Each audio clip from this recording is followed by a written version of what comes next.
랑너로 하루지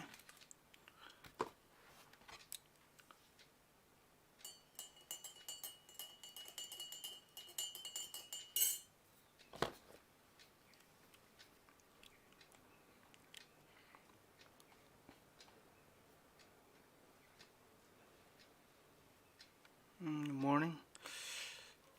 susma la bonau la atai di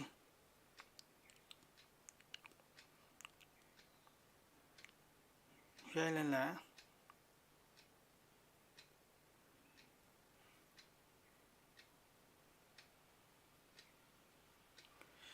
Lemen bila Prince la Bijasagar la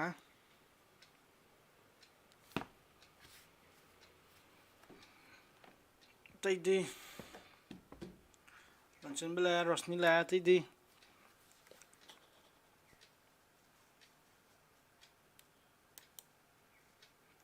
Setan la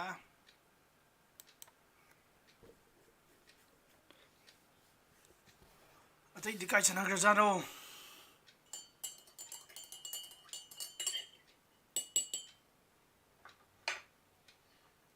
Jakir la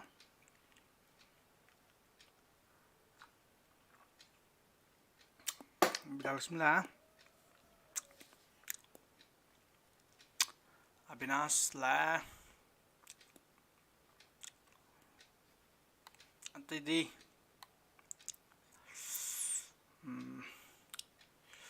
Larissa di kai chakarge Sangeeta Stevenia Nearest la adagi Danny D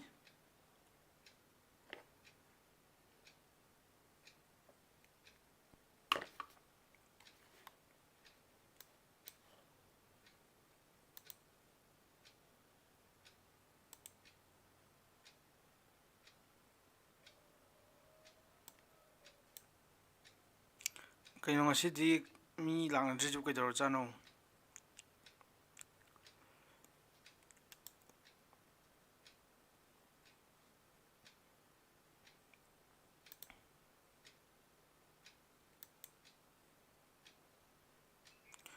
lakpangai kamin pinero atai lakpangai nasai si kamin pi da moi lai hai da moi kano Sangeeta laktri Larissa la Sangeeta kai chakarjano adagi Bijasagar la ya akoi ngahan bok ta tawgre je kaino hai kanda unit circle hai jine aba unit circle adu unit circle je yam important na we have do unit circle the unit circle da khoina result ani ka thang phangi kai kai result phangi ya kanda adu ne aina hai do nang kai gumam khang tar di matung manao amuhanna ningjang da mawong da khango ba ai ngasi khangib do adu matung sukap kawroi da bai mawong da nang tamgo ba laik do khango bo jan tak ba yari ko aina hai gi mayam aina ngahan hai gi mayam do numitarani le kawri kai ga nei yari ko do kawda no mo phada brain da hap no hona ga dum ne ado kari dawgi ba khoi sign of sin gi value da kana hap tar di 0 dum ta ga ni hai ba ma mathang na cos ki value da cos ki si angle ni ko hapuk thi ja karam ba angle hap tar di 0 dum ta ga ni hai ba ne sine ba tawi aina punsi ka wa ya de hab yar ko kai na yam important we adum yaw duram ne do sin da ka hap tar di 0 ta ga ni hai kan da n pi yar ko pi gi multiples ni tar di natural number ni ni tar di 0 de horni 1 2 3 smai sum jakibs yar ko yengi value na 0 1 2 3 4 sum chakraga 0 hapaju yengi value da 1 hapaju ai di 1 pi 2 pi 3 pi si mayam sida ko sin gi value dum 0 ta ne habna adu sa mana cos ki da di kana hap kan 0 ta kana kan da odd multiples hapa 0 ta kana odd multiples sai tar ki haba twice n plus 1 the odd multiple have aduga pi by 2 odd multiples of pi by 2 gi odd multiples ang hapa kan 0 ta ne adu n je kya de hone ba n ja nang kya de ho kane ha kan da 0 ꯗ ꯍꯧꯀꯅꯤ ꯍꯥꯏꯕꯁꯤꯗꯗꯤ 0 1 2 3 ꯁꯨꯃꯥꯏꯅ ꯁꯤ ꯀꯥꯎꯕ ꯌꯥꯗꯦ ꯍꯥꯏꯕꯗꯣ ꯁꯤ ꯀꯃꯥꯏꯅ ꯂꯥꯛꯏꯅꯣ ꯒ꯭ꯌꯥꯟ ꯇꯥꯅꯔꯕꯣ ꯁꯤꯕꯣ ꯒ꯭ꯌꯥꯟ ꯇꯥꯔ ꯂꯧꯋꯦꯀꯣ ꯁꯤ ꯇꯧꯈ꯭ರೆ ꯑꯗꯣ ꯑꯩꯈꯣꯏꯅ ꯇꯧꯔꯛꯏꯁꯦ ꯀꯩꯅꯣ ꯍꯥꯏ ꯀꯥꯟꯗ ꯌꯨꯅꯤꯠ ꯁꯥꯔꯀꯜ ꯍꯥꯏꯁꯤ ꯀꯩꯅꯣ ꯌꯦꯡꯉꯛꯄꯅꯦꯕ ꯌꯨꯅꯤꯠ ꯁꯥꯔꯀꯜ ꯍꯥꯏꯇꯥꯔꯗꯤ ꯅꯉꯣꯟꯗ ꯁꯥꯔꯀꯜ ꯑꯃ ꯂꯩꯔꯅꯤ ꯑꯗꯨꯒ ꯔꯦꯗꯤꯌꯁꯅ 1 ꯑꯣꯏꯕ ꯍꯥꯏꯕꯅꯦ ꯀꯔꯤꯒꯤꯅꯣ ꯔꯦꯗꯤꯌꯁꯅ 1 ꯑꯣꯏꯕ ꯂꯧꯔꯛꯏꯁꯦ ꯑꯩꯈꯣꯏ ꯔꯦꯗꯤꯌꯥꯟꯗ ꯑꯦꯡꯒꯜꯉꯩꯁꯦ ꯂꯣꯏ ꯗꯤꯐꯥꯏꯟ ꯇꯧꯔꯛꯇꯣꯔꯦꯕ ꯑꯗꯨꯒꯤꯅꯦ ꯌꯥꯔꯦꯀꯣ ꯑꯗꯣ ꯉꯁꯤꯒꯤ ꯇꯣꯄꯤꯛꯁꯦ ꯁꯥꯏꯟꯁ ꯑꯣꯐ trigonometric functions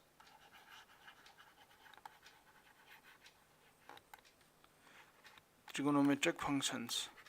ꯑꯗꯣ ꯍꯧꯖꯤꯛꯐꯥꯎꯗ ꯅꯣꯏꯗ ꯇꯧꯔꯤꯁꯦ ꯀꯔꯤꯝꯇ ꯇꯧꯗ꯭ꯔꯤ ꯍꯥꯏꯗꯤ trigonometric ratio ꯅ class 10 ꯇꯝꯃꯛꯄꯁꯦ trigonometric ratio ꯅ ꯇꯝꯃꯛꯄꯅꯦ ꯑꯗꯣ ꯍꯧꯖꯤꯛꯇꯤ class 11 ꯗꯩꯗꯤ trigonometric function ꯅ ꯍꯥꯏꯈ꯭ꯔꯦ ꯑꯩꯁꯦ ꯌꯥꯔꯦꯀꯣ ꯑꯗꯨꯅꯤ ꯅꯪ ꯑꯗꯨ ꯅꯣꯏꯅꯁꯨ ꯍꯪꯗ꯭ꯔꯤ ꯑꯗꯒꯤ ꯄꯥꯎꯈꯣꯡꯁꯨ ꯐꯣꯡꯗ꯭ꯔꯤ ꯀꯔꯝꯕ ꯋꯥꯍꯪꯒꯤ ꯄꯥꯎꯈꯣꯡ trigonometric ratio ꯍꯥꯏꯔꯝꯕꯁꯦ ꯀꯃꯥꯏꯅ ꯐꯪꯁꯟꯅꯦ ꯍꯥꯏꯔꯛꯏꯅꯣ ꯍꯥꯏꯗꯤ ꯀꯩꯅꯣꯝ ꯄꯤꯔꯝ ꯇꯥꯔꯗꯤ ꯃꯔꯝ ꯑꯗꯨꯝ ꯍꯪꯒꯗꯕꯅꯦ ꯅꯣꯏ ꯑꯩꯅ ꯍꯥꯏꯕꯗꯣ ꯀꯔꯤꯒꯤꯅꯣꯁꯦ ꯃꯔꯝ ꯑꯗꯨꯝ ꯍꯪꯒꯗꯕꯅꯦ ꯔꯦꯁꯤꯌꯣ ꯍꯥꯏꯕꯩꯗꯤ ꯒ꯭ꯌꯥꯟ ꯇꯥꯔꯦ ꯁꯥꯏꯟ ꯍꯥꯏꯁꯦ ꯑꯣꯄꯣ ꯕꯥꯏ ꯍꯥꯏꯄꯣ ꯍꯥꯏꯕꯅꯤ ꯑꯗꯨꯅ ꯁꯥꯏഡ് ꯑꯅꯤꯒꯤ ꯔꯦꯁꯤꯌꯣꯅꯤ ꯌꯥꯔꯦꯀꯣ ꯑꯗꯨꯒ ꯐꯪꯁꯟ ꯍꯥꯏꯔꯛꯏꯁꯦ ꯀꯩꯒꯤꯅꯣ ꯁꯤꯅꯦ trigonometric ꯐꯪꯁꯟ ꯍꯥꯏꯔꯛꯏꯁꯦ ꯀꯩꯒꯤꯅꯣ ꯁꯤꯅꯦ ꯅꯪ ꯍꯧꯖꯤꯛ ꯍꯪꯗꯣꯏ ꯋꯥꯍꯪꯁꯦ ꯑꯗꯨꯅꯦ ꯅꯣꯏ ꯍꯪꯗꯦ ꯑꯗꯨ ꯈꯪꯉꯛꯈꯤꯅꯤ trigonometric function ꯍꯥꯏꯁꯦ ꯀꯩꯅꯣ ꯁꯤꯅꯦ ꯑꯗꯣ trigonometric functionꯒꯤ ꯍꯧꯖꯤꯛ ꯇꯧꯗꯣꯏꯁꯦ ꯁꯥꯏꯟꯁ ꯍꯥꯏꯗꯤ ꯃꯥꯒꯤ ꯁꯥꯏꯟ ꯅꯦꯒꯦꯇꯤቭ ꯑꯣꯏꯒꯗ꯭ꯔꯥ ꯄꯣꯖꯤꯇꯤꯚ ꯑꯣꯏꯒꯗ꯭ꯔꯥ ꯑꯗꯨꯒꯤ ꯃꯔꯝꯗ ꯑꯩꯅ ꯅꯩꯅꯗꯣꯏꯁꯦ ꯑꯗꯣ ꯌꯨꯅꯤꯠ ꯁꯥꯔꯀꯜꯁꯦ ꯌꯦꯛꯊꯣꯛꯁꯦ ꯍꯧꯖꯤꯛ ꯌꯨꯅꯤꯠ ꯁꯥꯔꯀꯜꯁꯤꯗ ꯑꯗꯨꯝ ꯌꯦꯛꯄ ꯍꯩꯒꯗꯕꯅꯤꯀꯣ ꯏꯝꯄꯣꯔꯇꯦꯟ ꯌꯥꯝ ꯑꯣꯏ ꯌꯨꯅꯤꯠ ꯁꯥꯔꯀꯜꯁꯦ ꯁꯨꯃꯥꯏꯅ ꯌꯦꯛꯑꯦ ꯁꯥꯔꯀꯜ ꯑꯃ ꯌꯥꯎ ꯑꯩ ꯁꯥꯔꯀꯜꯁꯦ ꯌꯥꯗ꯭ꯔꯦ ꯁꯥꯔꯀꯜ ꯑꯃ ꯌꯦꯛꯑꯦꯀꯣꯅ ꯑꯣꯀꯦ ꯑꯗꯨꯗꯤ ꯁꯤꯗ ꯁꯦꯟꯇꯔ ꯂꯩꯔꯦ ꯑꯣ ꯑꯗꯣ ꯑꯩꯈꯣꯏ ꯇꯧꯈ꯭ꯔꯦ ꯀꯩ ꯇꯧꯈ꯭ꯔꯦ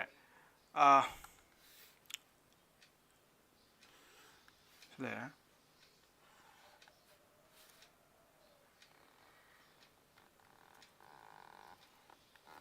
ꯂꯩꯔꯦ ꯁꯤꯒꯤ ꯑꯦꯡꯒꯜꯁꯤꯕꯨ ꯀꯩ ꯁꯤ ꯃꯄꯥꯁꯦ 0 ꯀꯧꯋꯦ ꯍꯥꯏꯕꯗꯣ ꯑꯦꯗꯤ ꯍꯧꯔꯛꯇ ꯉꯥꯏꯔꯤꯕꯅꯦꯕꯁꯦ ꯑꯁꯤꯅ ꯀꯌꯥꯅꯦꯕ 90ꯅꯦꯕ 90ꯁꯦ ꯑꯩꯈꯣꯏ ꯔꯦꯗꯤꯌꯥꯟꯗ ꯄꯥꯏ ꯕꯥꯏ 2 ꯍꯥꯏꯕꯗꯣ ꯌꯥꯔꯦꯀꯣ ꯑꯗꯣ ꯁꯤꯁꯤꯅ 180ꯅꯤ 180ꯗꯤ ꯀꯩ ꯍꯥꯏꯕ ꯄꯥꯏ ꯍꯥꯏꯕꯗꯣ ꯑꯗꯣ ꯁꯤꯁꯤꯅ ꯀꯌꯥꯅꯦꯕ 270ꯅꯦꯕ ꯌꯥꯔꯦꯀꯣ ꯍꯥꯏꯕꯗꯤ 90ꯁꯦ ꯑꯍꯨꯝꯅꯦꯕ ꯁꯤꯗ ꯁꯨꯗꯣꯏꯁꯦ ꯁꯤꯗꯩ ꯁꯔꯨꯛꯇ 90 ꯑꯃ ꯑꯍꯥꯟꯕꯁꯤꯗ 90 ꯑꯃ ꯁꯦ 90 ꯑꯃ ꯑꯅꯤ ꯁꯤꯒ 90 ꯑꯍꯨꯝ ꯁꯨꯗꯣꯏꯅꯦꯕ 90 ꯑꯍꯨꯝꯗꯤ ꯀꯔꯤ ꯍꯥꯏꯕ 90 ꯑꯍꯨꯝꯗꯤ 3 ꯍꯥꯏꯔꯒ ꯄꯥꯏ ꯕꯥꯏ 2 ꯄꯥꯏ ꯕꯥꯏ 2ꯗꯤ 90 ꯍꯥꯏꯕꯅꯤꯀꯣ ꯑꯗꯨ 3ꯅ ꯄꯨꯔꯤꯅꯩꯁꯦ ꯍꯥꯏꯗꯤ ꯄꯥꯏ ꯕꯥꯏ 2 ꯑꯍꯨꯝꯅꯤ ꯁꯤꯅꯦ ꯌꯥꯔꯦꯀꯣ ꯁꯤꯕꯨ ꯂꯩꯈꯔꯦ ꯑꯗꯨ ꯑꯣꯏꯇꯥꯔꯗꯤ ꯍꯧꯖꯤꯛ ꯑꯩꯅ ꯍꯥꯏꯅꯤꯡꯉꯤꯁꯦ ꯀꯔꯤ ꯍꯥꯏꯅꯤꯡꯒꯦ ꯍꯥꯏ ꯀꯥꯟꯗ ꯁꯤꯒꯤ ꯐꯥꯔꯁ ꯀ꯭ꯋꯥꯗ꯭ꯔꯦꯟꯅꯦ ꯍꯥꯏꯁꯦ ꯐꯥꯔꯁ ꯀ꯭ꯋꯥꯗ꯭ꯔꯦꯟ 1 ꯁꯤꯅ ꯁꯦꯀꯦꯟ ꯀ꯭ꯋꯥꯗ꯭ꯔꯦꯟꯅꯦ ꯁꯨꯃꯥꯏꯅ 2 ꯊꯝꯕꯤꯔꯣ ꯁꯤꯅ ꯊꯥꯔꯠ ꯀ꯭ꯋꯥꯗ꯭ꯔꯦꯟꯅꯤ ꯅꯣꯏ ꯀ꯭ꯂꯥꯁ 9 10ꯗ ꯇꯝꯃꯛꯄꯗꯣ ꯊꯥꯔꯠ ꯀ꯭ꯋꯥꯗ꯭ꯔꯦꯟ ꯁꯤꯅ ꯀꯩꯅꯦꯕ ꯐꯣꯔꯠ ꯀ꯭ꯋꯥꯗ꯭ꯔꯦꯟ ꯌꯥꯔꯦꯀꯣ ꯁꯤꯃꯗꯤ ꯈꯪꯉꯦ ꯑꯗꯣ ꯐꯥꯔꯁ ꯀ꯭ꯋꯥꯗ꯭ꯔꯦꯟꯁꯦ ꯀꯗꯥꯏꯗꯅ ꯀꯗꯥꯏꯐꯥꯎꯅꯣ ꯐꯥꯔꯁ ꯀ꯭ꯋꯥꯗ꯭ꯔꯦꯟꯁꯦ ꯀꯗꯥꯏꯐꯥꯎꯅꯣ ꯍꯥꯏ ꯀꯥꯟꯗ ꯅꯪꯒꯤ ꯑꯦꯡꯒꯜꯁꯦ 0 ꯑꯃꯁꯨꯡ 90ꯒꯤ ꯃꯔꯛꯇ ꯂꯩꯇꯥꯔꯕ ꯑꯗꯨ ꯑꯣꯏꯇꯥꯔꯗꯤ ꯑꯗꯨ ꯐꯥꯔꯁ ꯀ꯭ꯋꯥꯗ꯭ꯔꯦꯟ ꯀꯧꯋꯦ ꯆꯨꯝꯕ꯭ꯔꯥ ꯍꯥꯏꯗꯤ ꯐꯥꯔꯁ ꯀ꯭ꯋꯥꯗ꯭ꯔꯦꯟ ꯍꯥꯏꯁꯦ ꯁꯤꯗꯩꯅ ꯁꯤꯕꯨꯛ ꯅꯠꯇ꯭ꯔꯣ ꯑꯗꯨ 0ꯗꯩꯅ 90 ꯐꯥꯎꯅꯤ 0 ꯃꯁꯥꯃꯛ ꯑꯣꯏꯔꯁꯨ ꯌꯥꯏ 90 ꯃꯁꯥꯃꯛ ꯑꯣꯏꯔꯁꯨ ꯌꯥꯏ ꯌꯥꯔꯦꯀꯣ 0ꯗꯩꯅ 90 ꯃꯁꯥꯃꯛꯄꯨꯁꯦ ꯐꯥꯔꯁ ꯀ꯭ꯋꯥꯗ꯭ꯔꯦꯟ ꯀꯧꯅꯦꯕ ꯑꯗꯨꯅ ꯐꯥꯔꯁ ꯀ꯭ꯋꯥꯗ꯭ꯔꯦꯟ ꯍꯥꯏꯇꯥꯔꯗꯤ ꯅꯪꯒꯤ ꯑꯦꯡꯒꯜ ꯊꯦꯇꯥꯗꯣ ꯁꯤꯒꯤ ꯑꯦꯡꯒꯜ ꯊꯦꯇꯥꯗꯣ ꯀꯩꯗꯧꯔꯕ ꯊꯦꯇꯥꯒꯤ ꯚꯦꯂꯨꯁꯦ ꯀꯗꯥꯏꯐꯥꯎ ꯌꯥꯎꯒꯗꯕꯅꯦꯕ 0ꯗꯒꯤ ꯁ꯭ꯇꯥꯔꯇꯤꯡ ꯍꯧꯔꯒ 0ꯗꯒꯤ ꯍꯧꯔꯒ ꯀꯌꯥꯐꯥꯎꯕ ꯄꯥꯏ ꯕꯥꯏ 2 ꯐꯥꯎꯁꯦ ꯐꯥꯔꯁ ꯀ꯭ꯋꯥꯗ꯭ꯔꯦꯟꯅꯦ ꯌꯥꯔꯦꯀꯣ 0ꯗꯩꯅ ꯄꯥꯏ ꯕꯥꯏ 2ꯁꯦ ꯐꯥꯔꯁ ꯀ꯭ꯋꯥꯗ꯭ꯔꯦꯟ ꯁꯤ ꯈꯪꯒꯗꯕ ꯌꯥꯔꯦꯀꯣ ꯑꯗꯨꯒ ꯁꯦꯀꯦꯟ ꯀ꯭ꯋꯥꯗ꯭ꯔꯦꯟ ꯍꯥꯏꯇꯥꯔꯗꯤ ꯀꯅꯥ ꯍꯥꯏꯒꯅꯤ ꯁꯤꯅ ꯐꯥꯔꯁ ꯀ꯭ꯋꯥꯗ꯭ꯔꯦꯟ ꯁꯦꯀꯦꯟ ꯀ꯭ꯋꯥꯗ꯭ꯔꯦꯟ ꯍꯥꯏꯇꯥꯔꯗꯤ 90ꯗꯩꯅ 180 ꯐꯥꯎ ꯍꯥꯏꯗꯤ ꯄꯥꯏ ꯕꯥꯏ 2ꯗꯩꯅ ꯄꯥꯏ ꯐꯥꯎ ꯑꯗꯨ ꯐꯥꯔꯁट क्वाड्रेंट हाइतारदी पाई बाय 2 दगिना नंगी थीटा एंगल की वैल्यू जे पाई बाय 2 दैना 90 दैना पाई बो होइतारदी सेकंड क्वाड्रेंट अद थर्ड क्वाड्रेंट हाइतारदी दो दुबा पाई दैना 3 पाई बाय 2 बो नत्रा थर्ड क्वाड्रेंट दी पाई दैना 3 पाई बाय 2 अद पाई दैना 3 पाई बाय 2 चुमिको से सिना हाइजि तु नंगी थीटा जे 3 पाई बाय 2 दै पिकपा अदुगा पाई दैदी चौखत पाइबने अदुनेबा अखोगी थर्ड क्वाड्रेंट हाइतारदी फोर्थ क्वाड्रेंट हाइतारदी कनानो 3 pi by 2 dagi yare ko 3 pi by 2 dagi kana bung ne ba 3 pi by 2 dagi till si pi bu ko iduni ko haidi complete angle je sorry twice pi bu iduni ko complete angle twice pi ne dana adan twice pi dai di pick pa aduga pi 3 pi by 2 dai chawkhat pa sibu gyan ta ko sini unit circle ai je aduda hujik nang na hana khangi ba ma nei ne ji hana kari khangi gyai kanda hana kari khangi gyai kanda nawonda any point ama pyramid sira p ga war do mana x axis ka semi angle je theta ne ai se theta thame to yare ko adu itari p haiba point gi first coordinate na kana hoigani second coordinate na kana hoigani kai gum angle do theta hoi tari first value x coordinate to kana hoigani first ki jai ron kana ainga me first coordinate se kana hoigani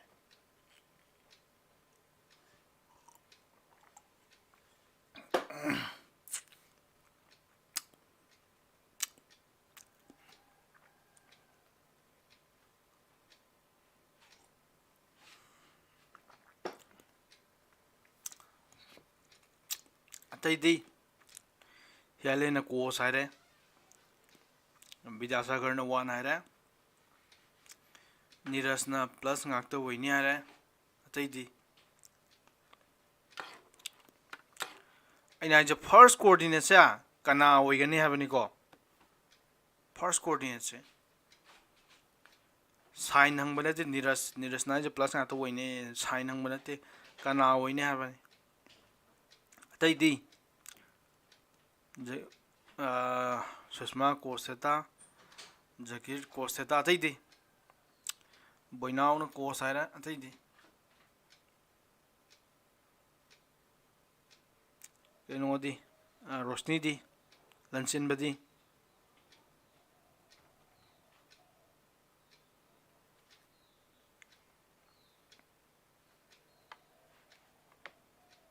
ati kanam khang ba Prince cos hai haina ro dum noi khangbra yeng du ni na kamaina hai ye do ai dai na nga han ta ki du gyan ta lai me na cos ta ra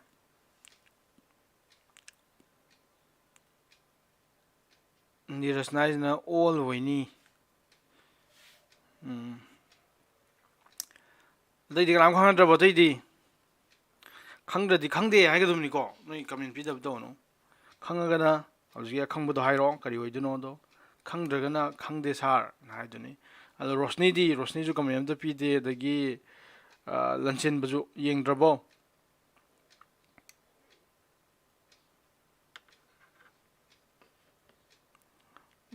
lai sa khangde ai kai sugai de adike no di rosni di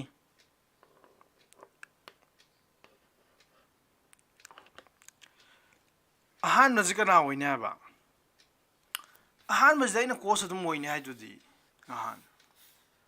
ahan ba si any point gi ahan coordinate tuna sira angle theta sing vitardi cos theta hoigani aduga ani suba angle ani suba coordinate tuna kya hoine ba sin theta hoine hai gi dudi kawr ba sibo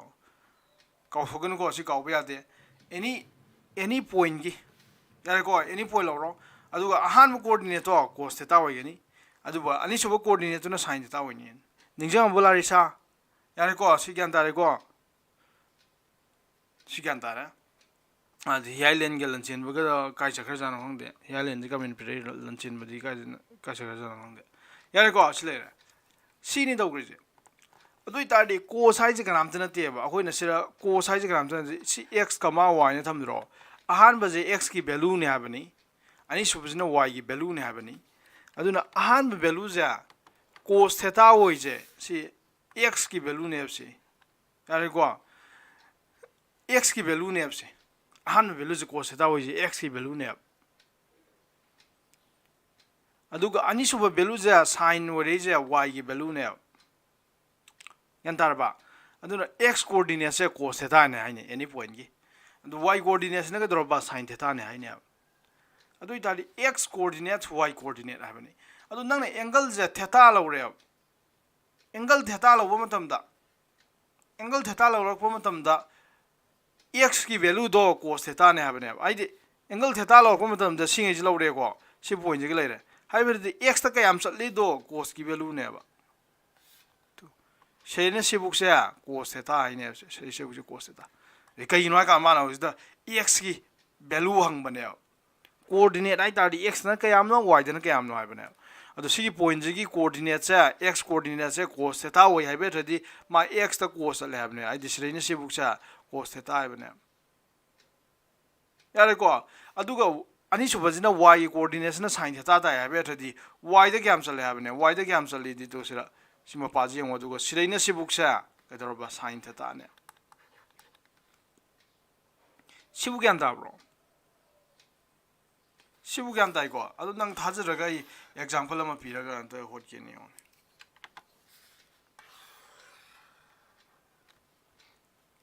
example अमा पिरगा अंत होट के सिर मसाम लौजा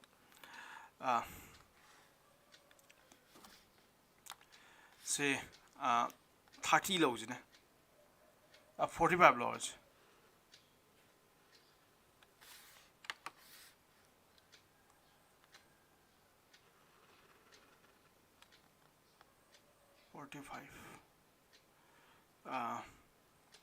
45 loads 45 loads यार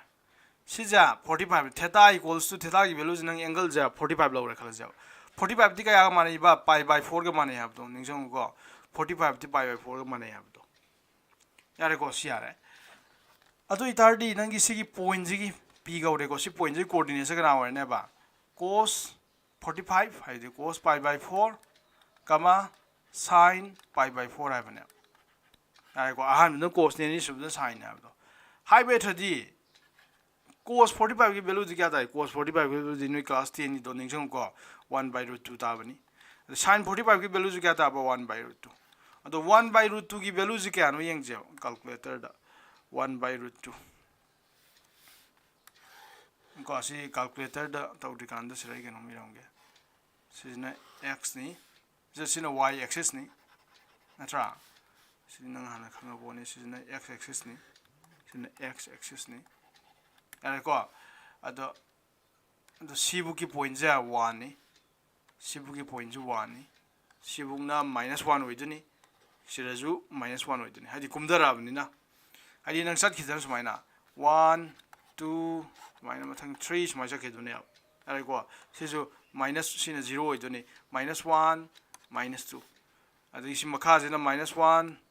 -2 -3 सखरनि सिजना 1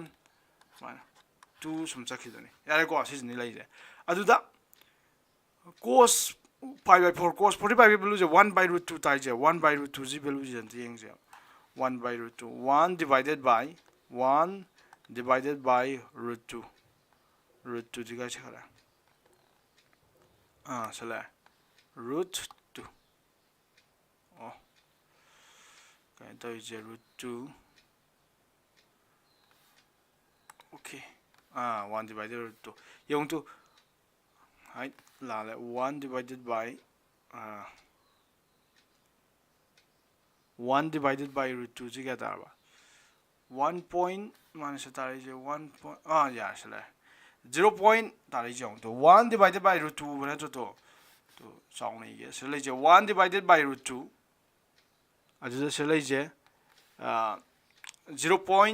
0.70 हाबने अदु 0.7 के तंगलो जे 0.7 high जे 1 जौद्रि को 1 जौदब वैल्यू नै अदु न तु हाइदि अदु इतारलि स्लेदि के हाइनो सा p की पॉइंट जे आहान बजिना 0.7 अनि सब 0.7 तारे हाबने सिन हाइबे थदि नंगी आहान बजिदि y कोऑर्डिनेट हाबने ट्रो सॉरी x की कोऑर्डिनेट हाबने ट्रो मा x के हम चले बा सिमा पाजी म p हाइ पॉइंट चले सिमा पाजी सि थिरो अदुगा मासरा x ता क्या चले बसा 0.7 चले हैने y दना क्या चले बसा y दना y द जुमा 0.7 चले हैने अदुने बा आइना सिरा हाइनी जे केम तना तेबा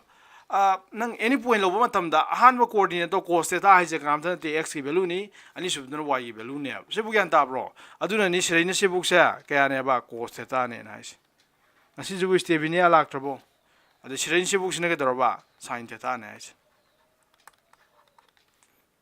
ज्ञान दरबा से हाइदि सिरा ꯑꯍꯥꯟꯕ ꯑꯅꯤꯁꯨꯕ ꯍꯥꯏꯁꯦ ꯁꯤꯁꯤꯅꯦꯕ ꯑꯍꯥꯟꯕꯗꯨꯅ x ꯀꯤꯅꯤ ꯑꯅꯤꯁꯨꯕꯗꯨꯅ y ꯒꯤꯅꯤ ꯑꯗꯨꯅ cos ꯊꯦꯇꯥꯁꯦ x ꯀꯤꯅꯤ ꯑꯗꯨꯅ x ꯇ ꯀꯌꯥꯝ ꯆꯠꯂꯤ ꯍꯥꯏꯁꯦ ꯀꯩꯒꯤꯅꯣ ꯍꯥꯏ ꯀꯥꯟꯗ ꯁꯤꯗ ꯀꯨꯝꯊꯔꯀꯥꯟꯗ ꯌꯦꯡꯉꯣ ꯁꯤ ꯃꯄꯥꯁꯦ ꯊꯤꯔꯛꯇꯣꯏꯅꯦ ꯁꯤ ꯃꯄꯥꯁꯦ ꯌꯦꯡꯉꯣ ꯃꯥ ꯆꯠꯂꯤꯁꯦ x ꯇ ꯀꯌꯥꯝ ꯆꯠꯂꯤ ꯑꯗꯨ y ꯗ ꯀꯌꯥꯝ ꯆꯠꯂꯤꯁꯤꯅ ꯁꯤ ꯃꯄꯥꯁꯦ ꯌꯦꯡꯉꯣ y ꯗ ꯀꯌꯥꯝ ꯆꯠꯂꯤ ꯌꯥꯔꯦꯀꯣ ꯁꯤꯅꯤ ꯂꯩꯁꯦ ꯑꯗꯨ ꯑꯣꯏꯇꯥꯔꯗꯤ ꯍꯧꯖꯤꯛ ꯑꯩꯅ ꯍꯥꯏꯅꯤꯡꯉꯤꯁꯦ ꯀꯩꯝꯇ ꯅꯠꯇꯦꯗ ꯑꯦꯡꯒꯜ ꯑꯣꯟꯕ ꯃꯇꯝꯗ ꯑꯩꯈꯣꯏꯅ ꯑꯦꯡꯒꯜ ꯑꯣꯟꯕ ꯃꯇꯝꯗ ꯀꯃꯥꯏꯅ ꯑꯣꯟꯈꯤꯕ ꯑꯦꯡꯒꯜ ꯑꯣꯟꯕ ꯃꯇꯝꯗ ꯀ꯭ꯂꯣꯛ ꯋꯥꯏꯁꯇ ꯑꯣꯟꯕꯁꯨ ꯌꯥꯏ ꯑꯦꯟꯇꯤ ꯀ꯭ꯂꯣꯛ ꯋꯥꯏꯁꯇꯁꯨ ꯑꯣꯟꯕ ꯌꯥꯏ ꯍꯥꯏꯕꯗꯣ ꯑꯩꯈꯣꯏ ꯑꯦꯡꯒꯜꯁꯦ ꯑꯅꯤ ꯊꯣꯛꯅ ꯑꯣꯟꯕ ꯌꯥꯏ ꯀ꯭ꯂꯣꯛ ꯋꯥꯏꯁ ꯔꯣꯝꯗ ꯑꯣꯟꯕꯁꯨ ꯌꯥꯏ ꯑꯦꯟꯇꯤ ꯀ꯭ꯂꯣꯛ ꯋꯥꯏꯁ ꯔꯣꯝꯗ ꯑꯣꯟꯕꯁꯨ ꯌꯥꯏ ꯌꯥꯔꯦꯀꯣ ꯑꯗꯣ ꯀ꯭ꯂꯣꯛ ꯋꯥꯏꯁꯇ ꯑꯣꯜꯂꯒꯅ ꯑꯩꯈꯣꯏ ꯀꯔꯤ ꯀꯧꯋꯦ ꯍꯥꯏꯈꯤꯕ ꯀ꯭ꯂꯣꯛ ꯋꯥꯏꯁꯇ ꯑꯣꯜꯂꯒꯅ ꯑꯩꯈꯣꯏ ꯁꯥꯏꯟ ꯀꯔꯤ ꯑꯣꯏ ꯍꯥꯏꯈꯤꯕ ꯁꯥꯏꯟꯗꯣ ꯄꯣꯖꯤꯇꯤভ ꯑꯣꯏ ꯍꯥꯏꯈꯤꯕꯅꯦ ꯌꯥꯔꯦꯀꯣ ꯍꯥꯏꯗꯤ ꯅꯪꯅ ꯑꯦꯡꯒꯜ ꯑꯣꯜꯂꯛꯄ ꯃꯇꯝꯗ ꯑꯦꯡꯒꯜ ꯑꯣꯜꯂꯛꯄ ꯃꯇꯝꯗ ꯁꯣꯝꯗ ꯑꯣꯟ ꯇꯥꯔꯗꯤ ꯁꯤ ꯑꯦꯟꯇꯤ ꯀ꯭ꯂꯣꯛ ꯋꯥꯏꯁꯅꯦ ꯍꯥꯏꯕꯗꯣ ꯑꯦꯡꯒꯜꯗꯣ ꯄꯣꯖꯤꯇꯤভ ꯍꯥꯏꯔꯛꯀꯅꯦꯕ ꯑꯗꯣ ꯑꯦꯡꯒꯜ ꯑꯣꯜꯂꯛꯄ ꯃꯇꯝꯗ ꯁꯣꯝꯗ ꯑꯣꯏꯅ ꯑꯣꯜꯂꯛ ꯇꯥꯔꯗꯤ ꯀꯔꯤꯅꯦ ꯍꯥꯏꯈꯤꯕ ꯅꯦꯒꯦꯇꯤভ ꯑꯣꯏꯅꯦꯕ ꯑꯦꯟꯇꯤ ꯀꯩꯅꯣ ꯀ꯭ꯂꯣꯛ ꯋꯥꯏꯁ ꯑꯣꯏꯔꯛꯑꯕꯅꯤꯅ ꯁꯤ ꯈꯨꯗꯝ ꯑꯣꯏꯅ ꯌꯦꯡꯁꯤ ꯅꯪ ꯁꯤ ꯑꯦꯡꯒꯜꯁꯦ ꯌꯦꯡꯁꯦ ꯁꯤ ꯂꯩꯔꯦꯕ ꯁꯨꯃꯥꯏꯅ ꯑꯣꯜꯂꯦꯕ ꯌꯥꯔꯦꯀꯣ ꯁꯨꯃꯥꯏꯅ ꯑꯣꯜꯂꯦꯕꯗꯣ ꯁꯥꯏꯟꯁꯦ ꯑꯩꯅ ꯑꯦꯔꯣꯁꯦ ꯃꯊꯛ ꯀꯥꯈꯠꯂꯤꯁꯦ ꯍꯥꯏꯕꯗꯨꯗꯤ ꯁꯤ ꯑꯦꯡꯒꯜꯁꯦ 30 ꯑꯣꯏꯔꯦꯕ ꯊꯦꯇꯥ ꯏꯀꯣꯜꯁꯨ 30 ꯍꯥꯏꯅꯦ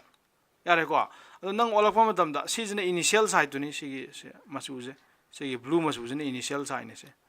ꯑꯁꯣꯝꯗ ꯑꯣꯟꯈ꯭ꯔꯕꯅꯤꯅ ꯄ꯭ꯂꯁ ꯂꯥꯛꯈ꯭ꯔꯦ ꯅꯪꯅ ꯁꯣꯝꯗ ꯃꯈꯥꯔꯣꯝꯗ ꯑꯣꯜꯂꯛ ꯇꯥꯔꯗꯤ ꯍꯥꯏꯗꯤ ꯑꯦꯟꯇꯤ ꯀ꯭ꯂꯣꯛ ꯋꯥꯏꯁ ꯔꯣꯝꯗ ꯑꯗꯨ ꯑꯣꯏꯇꯥꯔꯗꯤ ꯁꯤꯒꯤ ꯑꯦꯡꯒꯜꯒꯤ ꯚꯦꯂꯨꯁꯦ ꯊꯦꯇꯥ ꯏꯀꯣꯜꯁꯤ 40ꯅꯦ ꯍꯥꯏꯔꯁꯦꯕ ꯃꯥꯏꯅꯁ 40 ꯍꯥꯏꯔꯛꯀꯅꯦꯕ 40 ꯍꯥꯏꯔꯣꯏꯀꯣ ꯁꯦ ꯃꯥꯏꯅꯁ 40 ꯍꯥꯏꯔꯛꯀꯅꯦꯕ 40 ꯗꯤꯒ꯭ꯔꯤ ꯌꯥꯔꯦꯀꯣ ꯍꯥꯏꯗꯤ ꯑꯦꯡꯒꯜ ꯈꯨꯑꯣꯟꯗꯨꯕꯅꯤꯗ ꯁꯣꯝꯗ ꯑꯦꯟꯇꯤ ꯀ꯭ꯂꯣꯛ ꯋꯥꯏꯁ ꯔꯣꯝꯗ ꯑꯣꯟ ꯇꯥꯔꯗꯤ ꯁꯤ ꯁꯣꯝꯒꯤ ꯔꯦꯠꯅ ꯑꯣꯜꯂꯤ ꯈꯣꯡꯜꯁꯦ ꯑꯦꯟꯇꯤ ꯀ꯭ꯂꯣꯛ ꯋꯥꯏꯁ ꯀꯧꯏꯀꯣ ꯑꯦꯟꯇꯤ ꯀ꯭ꯂꯣꯛ ꯋꯥꯏꯁ ꯀ꯭ꯂꯣꯛꯀꯤ ꯗꯤꯔꯦꯛꯁꯟꯒꯤ ꯑꯣꯄꯣꯖꯤꯠꯇꯅꯦ ꯃꯥ ꯑꯣꯜꯂꯤꯁꯦ ꯀ꯭ꯂꯣꯛꯀ ꯁꯨꯃꯥꯏꯅ ꯆꯠꯇꯕꯅꯦꯕ ꯌꯥꯔꯦꯀꯣ ꯀ꯭ꯂꯣꯛꯅ ꯆꯠꯂꯤꯁꯦ ꯕ꯭ꯂꯦꯛꯇ ꯇꯧꯔꯤꯁꯦ ꯁꯨꯃꯥꯏꯅ ꯆꯠꯄꯅꯦꯕ ꯌꯥꯔꯦꯀꯣ ꯑꯗꯨꯅ ꯀ꯭ꯂꯣꯛ ꯋꯥꯏꯁꯇ ꯑꯣꯟ ꯇꯥꯔꯗꯤ ꯅꯦꯒꯦꯇꯤቭ ꯍꯥꯏꯅꯤ ꯑꯗꯨꯒ ꯑꯦꯟꯇꯤ ꯀ꯭ꯂꯣꯛ ꯋꯥꯏꯁꯇ ꯑꯣꯟ ꯇꯥꯔꯗꯤ ꯄꯣꯖꯤꯇꯤቭ ꯍꯥꯏꯅꯦꯕ ꯑꯗꯣ ꯍꯧꯖꯤꯛ ꯌꯦꯡꯉꯛꯁꯦꯕ ꯑꯩꯈꯣꯏꯅ ꯉꯁꯥꯏꯗꯩ ꯑꯣꯜꯂꯛꯏꯕ ꯑꯦꯡꯒꯜ ꯃꯌꯥꯝꯁꯦ ꯀꯩꯅꯣ ꯉꯥꯛꯇꯅꯦꯕ ꯑꯦꯟꯇꯤ ꯀ꯭ꯂꯣꯛ ꯋꯥꯏꯁꯅꯦꯕꯗꯣ ꯁꯤꯁꯤꯅ ꯀꯩꯅꯣ ꯑꯣꯏꯔꯦ ꯁꯤꯗꯒꯤ ꯂꯣꯏ ꯍꯧꯈꯤꯕ ꯉꯥꯛꯇꯅꯦ ꯑꯩꯈꯣꯏꯅ ꯑꯣꯟꯕ ꯃꯌꯥꯝꯗꯣ ꯁꯤꯒꯤ ꯑꯦꯛꯁ ꯑꯦꯛꯁꯤꯁꯇꯒꯤ ꯑꯗꯨꯒ ꯑꯣꯜꯂꯛꯈ꯭ꯔꯤꯁꯦ ꯁꯤꯒꯤ ꯊꯦꯇꯥ ꯍꯥꯏꯕ ꯑꯉꯥꯡꯁꯦ ꯑꯣꯜꯂꯛꯈ꯭ꯔꯤꯁꯦ ꯀꯃꯥꯏꯅ ꯑꯣꯟꯒꯦ ꯍꯥꯏ ꯀꯥꯟꯗ ꯅꯪ ꯁꯨꯃꯥꯏꯅ ꯆꯠꯂꯒ ꯑꯣꯟꯕꯅꯦꯕ ꯑꯦꯟꯇꯤ ꯀ꯭ꯂꯣꯛ ꯋꯥꯏꯁꯇꯅꯦꯕ ꯊꯦꯇꯥꯁꯦ ꯌꯥꯔꯦꯀꯣ ꯑꯗꯨ ꯀꯔꯤꯒꯨꯝꯕ ꯁꯤꯒꯤ ꯊꯦꯇꯥꯁꯤꯒ ꯆꯥꯎꯕ ꯆꯞ ꯃꯥꯟꯅꯕ ꯑꯦꯡꯒꯜ ꯑꯃ ꯅꯪꯅ ꯁꯤꯗ ꯃꯈꯥꯗ ꯁꯟꯗꯣꯔꯛ ꯇꯥꯔꯕ ꯊꯦꯇꯥꯁꯤꯒ ꯆꯥꯎꯕ ꯆꯞ ꯃꯥꯟꯅꯕ ꯑꯦꯡꯒꯜ ꯑꯃ ꯁꯨꯃꯥꯏꯅ ꯁꯟꯗꯣꯔꯛ ꯇꯥꯔꯕ ꯁꯨꯃꯥꯏꯅ ꯌꯥꯔꯦꯀꯣ ꯑꯗꯨ ꯑꯣꯏꯇꯥꯔꯗꯤ ꯅꯪꯒꯤ ꯑꯦꯡꯒꯜꯁꯦ ꯀꯔꯤ ꯀꯧꯔꯛꯀꯅꯦꯕ ꯁꯤ ꯑꯦꯡꯒꯜꯁꯦ ꯃꯥꯏꯅꯁ ꯊꯦꯇꯥꯅ ꯀꯧꯔꯛꯀꯅꯦꯕ ꯁꯤ ꯑꯦꯡꯒꯜꯁꯦ ꯁꯤ ꯌꯥꯅꯤꯡꯕ꯭ꯔꯣ ꯃꯥꯏꯅꯁ ꯊꯦꯇꯥ ꯁꯣꯔꯤ ꯁꯤ ꯈꯤꯇꯪ ꯀꯩꯅꯣ ꯇꯧꯔꯦꯀꯣ ꯑꯝꯇ ꯃꯨꯊꯠꯀꯦ ꯃꯥꯏꯅꯁ ꯊꯦꯇꯥ ꯁꯤ ꯑꯦꯡꯒꯜꯁꯦ ꯃꯥꯏꯅꯁ ꯊꯦꯇꯥ ꯀꯧꯔꯛꯀꯅꯦꯕ ꯉꯁꯥꯏꯁꯤ ꯊꯦꯇꯥ ꯀꯧꯔꯕꯅꯤꯅꯀꯣ ꯁꯤ ꯑꯦꯡꯒꯜꯁꯦ ꯀꯌꯥꯗ ꯀꯧꯔꯛꯀꯅꯤ ꯍꯥꯏ ꯀꯥꯟꯗ ꯃꯥꯏꯅꯁ ꯊꯦꯇꯥ ꯀꯧꯔꯛꯀꯅꯦꯕ ꯍꯥꯏꯗꯤ ꯑꯦꯡꯒꯜ ꯚꯦꯂꯨꯗꯤ ꯆꯞ ꯃꯥꯟꯅꯍꯟꯗꯣꯏꯅꯤꯀꯣ ꯑꯗꯣ ꯑꯃꯅ ꯑꯁꯣꯝꯗ ꯑꯣꯟꯕꯅꯤ ꯑꯃꯅ ꯁꯣꯝꯗ ꯑꯣꯟꯕꯅꯤ ꯌꯥꯔꯦꯀꯣ ꯑꯗꯨꯅ ꯑꯃꯅ ꯁꯣꯝ ꯆꯠꯈꯤꯕꯒꯤ ꯊꯦꯇꯥ ꯀꯧꯔꯦ ꯁꯣꯝꯅ ꯃꯥꯏꯅꯁ ꯊꯦꯇꯥ ꯀꯧꯔꯦ ꯁꯤ ꯒ꯭ꯌꯥꯟ ꯇꯥꯕ꯭ꯔꯣ ꯁꯤꯕꯨ ꯒ꯭ꯌꯥꯟ ꯇꯥꯏ ꯇꯥꯗꯦ ꯑꯝꯇ ꯍꯥꯏꯔꯛꯑꯣꯅꯦ ꯉꯁꯤꯗꯤ ꯅꯣꯏ ꯇꯨꯃꯤꯟ ꯂꯩꯅꯩ ꯀꯃꯥꯏꯅ ꯇꯧꯔꯤꯅꯣ ꯈꯪꯗꯦ ꯂꯟꯆꯦꯟꯕ ꯌꯦꯡꯗ꯭ꯔꯕ ꯈꯪꯗꯦꯀꯣ ꯂꯟꯆꯦꯟꯕꯁꯦ ꯀꯃꯦꯟ ꯄꯤꯔꯛꯇꯦ ꯐ꯭ꯔꯦꯟꯁ ꯒ꯭ꯌꯥꯟ ꯇꯥꯕ꯭ꯔꯣ ꯅꯤꯔꯖ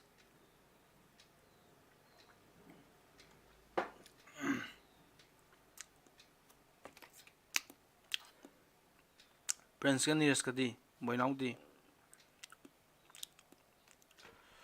ꯌꯥꯏꯂꯦꯟ ꯅꯅꯥꯎꯄꯥ ꯂꯟꯆꯦꯟꯕꯗꯤ ꯀꯃꯦꯟ ꯑꯝꯇ ꯄꯤꯔꯛꯇ꯭ꯔꯗꯤ ꯀꯩꯗꯧꯔꯒꯦ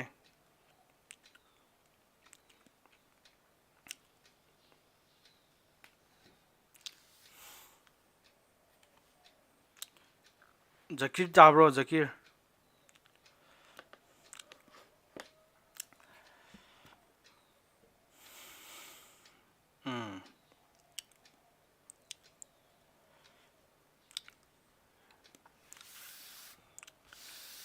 ꯌꯥꯔꯦꯀꯣ ꯁꯤꯕꯨ ꯌꯥꯔꯦ ꯇꯞꯅ ꯇꯥꯛꯁꯤꯀꯣ ꯁꯤꯗꯤ ꯀꯩ ꯏꯝꯄꯣꯔꯇꯦꯟ ꯑꯣꯏꯕ ꯌꯥꯝ ꯀꯩꯅꯣ ꯂꯨꯔꯦꯕ ꯑꯗꯨꯅꯅꯤ ꯇꯞꯅ ꯇꯥꯛꯁꯤ ꯍꯥꯏꯁꯦ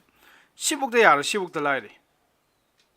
ꯌꯥꯔꯦꯀꯣ ꯁꯤꯕꯨꯛꯇ ꯂꯥꯏꯔꯤ ꯁꯤꯅ ꯊꯦꯇꯥ ꯑꯣꯏꯔꯦ ꯑꯁꯣꯝꯗ ꯑꯦꯟꯇꯤ ꯀ꯭ꯂꯣꯛꯋꯥꯏꯁ ꯆꯠꯄꯅꯤꯅ ꯁꯤꯅ ꯃꯥꯏꯅꯁ ꯊꯦꯇꯥ ꯑꯣꯏꯔꯛꯑꯅꯤ ꯑꯗꯣ ꯍꯧꯖꯤꯛ ꯍꯪꯗꯣꯏ ꯋꯥꯍꯪꯁꯦ ꯀꯩꯅꯣ ꯍꯥꯏ ꯀꯥꯟꯗ ꯊꯦꯇꯥꯒꯤ ꯚꯦꯂꯨꯁꯦ ꯊꯦꯇꯥ ꯑꯣꯏꯔꯦ ꯑꯃꯅ ꯃꯥꯏꯅꯁ ꯊꯦꯇꯥ ꯑꯣꯏꯔꯦ ꯑꯗꯨꯗ ꯀꯣꯁꯀꯤ ꯚꯦꯂꯨꯁꯦ होंब नाइगद्रब कोस की वैल्यू जे कोस से कना है नो सिर्फ कोस ले तो कोस हाइज कना नो कोस हाइज नंगे x की कोऑर्डिनेट ने तो x की कोऑर्डिनेट कोस हाइज यारे को x की कोऑर्डिनेट ने अदुन थीटा अदुन सी थीटा बु होइगेरा माइनस थीटा बु होइगेरा कोस की वैल्यू दी कना दुम होइगने बा कोस की वैल्यू तो जिसी की x की वैल्यू जे दुम होइगने तो से की x की कोऑर्डिनेट से ज्ञान ताब्रो कोस की वैल्यू जे सिगी x से एक कोस की दी x की वैल्यू ने x तक याम चटकी दुने बा थीटा होइगेरा माइनस थीटा होइगेरा सब माना बनिना थीटा और जो माइनस थीटा और जो कोस की वैल्यू क्या होइने बा सिगी x की होइने अदो sin की वैल्यू दी अहोंग बुला खने बा अइन हाजि ज्ञान ताब्रेम को sin की वैल्यू अहोंग बुला तुइ जे नो sin की वैल्यू दी नंग थीटा होइबा मतम दे x की वैल्यू जे सि थीटा होइबा मतम दा sin की वैल्यू दी क्या होइदुबा y दे क्या हम चले हाबदुनी अदुना से तु से थोकले तो y दे क्या हम चले दे से लेरे अदो थीटा की वैल्यू जना माइनस थीटा होरकपा मतम दो माइनस थीटा होरकपा मतम ददी नंगी y सॉरी y की वैल्यू sin थीटा दो sin थीटा ना ला रोय कना ला निसा मखा दो इन कुमदरे अदुना कना ला ने बा माइनस sin थीटा ला ने खेनब जे खंब्रे योबा थीटा होय कांददी थीटा होय कांददी सिगी पॉइंट जदनी नंग खनर तुजे थीटा हाइबा सि p हाइबा पॉइंट जदा सिगी पॉइंट जददी नंगी y की कोऑर्डिनेट तो y दे क्याम चले हाजुदी मथक ता खले मा मथक ता खले बा अदुना नंग sin थीटा हार कने बा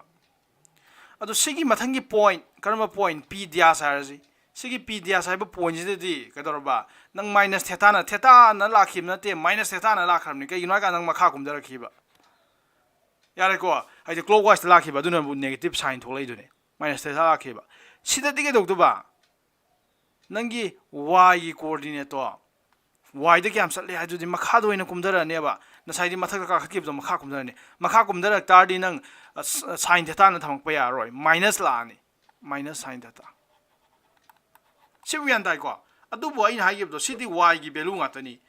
y की वैल्यू ददी sin थीटा का plus sin minus sin theta का लाने अहोंग बला खनेबा अमना प्लस ने अमना माइनस ने अदु कइनो दे अहोंग बला खद्रबा कोस दे अहोंग बला खद्रबा कोस दे अहोंग बलाक्ति तो थीटा होइबा मतमदा कोस की वैल्यू जे कना होइनेबा कोस की वैल्यू दुदी x कोऑर्डिनेट ने हाबदो अदुना सेने सिबुक से दुम होइबा तो सेने सिबुक से x त क्याम चली दुने अदि माइनस थीटा होइबा मतमदा जो तो माइनस थीटा होइबा मतमदा से माइनस थीटा होरकपा मतमदा जो कदरबा माइनस थीटा होरकपा मतमदा जो मा कदौनेबा x त क्याम चली हाबदुनेबा अदुना सिरेने सिबो दुम होइने सेने सिबो दुम होइने सी यान दाब्रा यानिंगजा अदुना थीटा होइगेरा माइनस थीटा होइगेरा कोस तदी हाबदि x कोऑर्डिनेट तदी x त क्याम चली हाबदुने अहोंगबा लेते अदुबु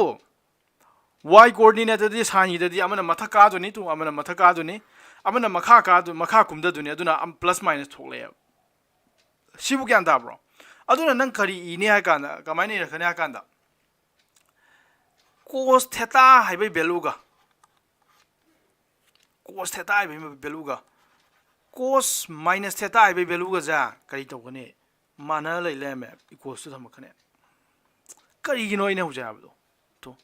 कोस थीटा जे कन हमजन तेबे x त क्याम चली हाबदुनेबा एंगल दुना थीटा होइबा मतमदा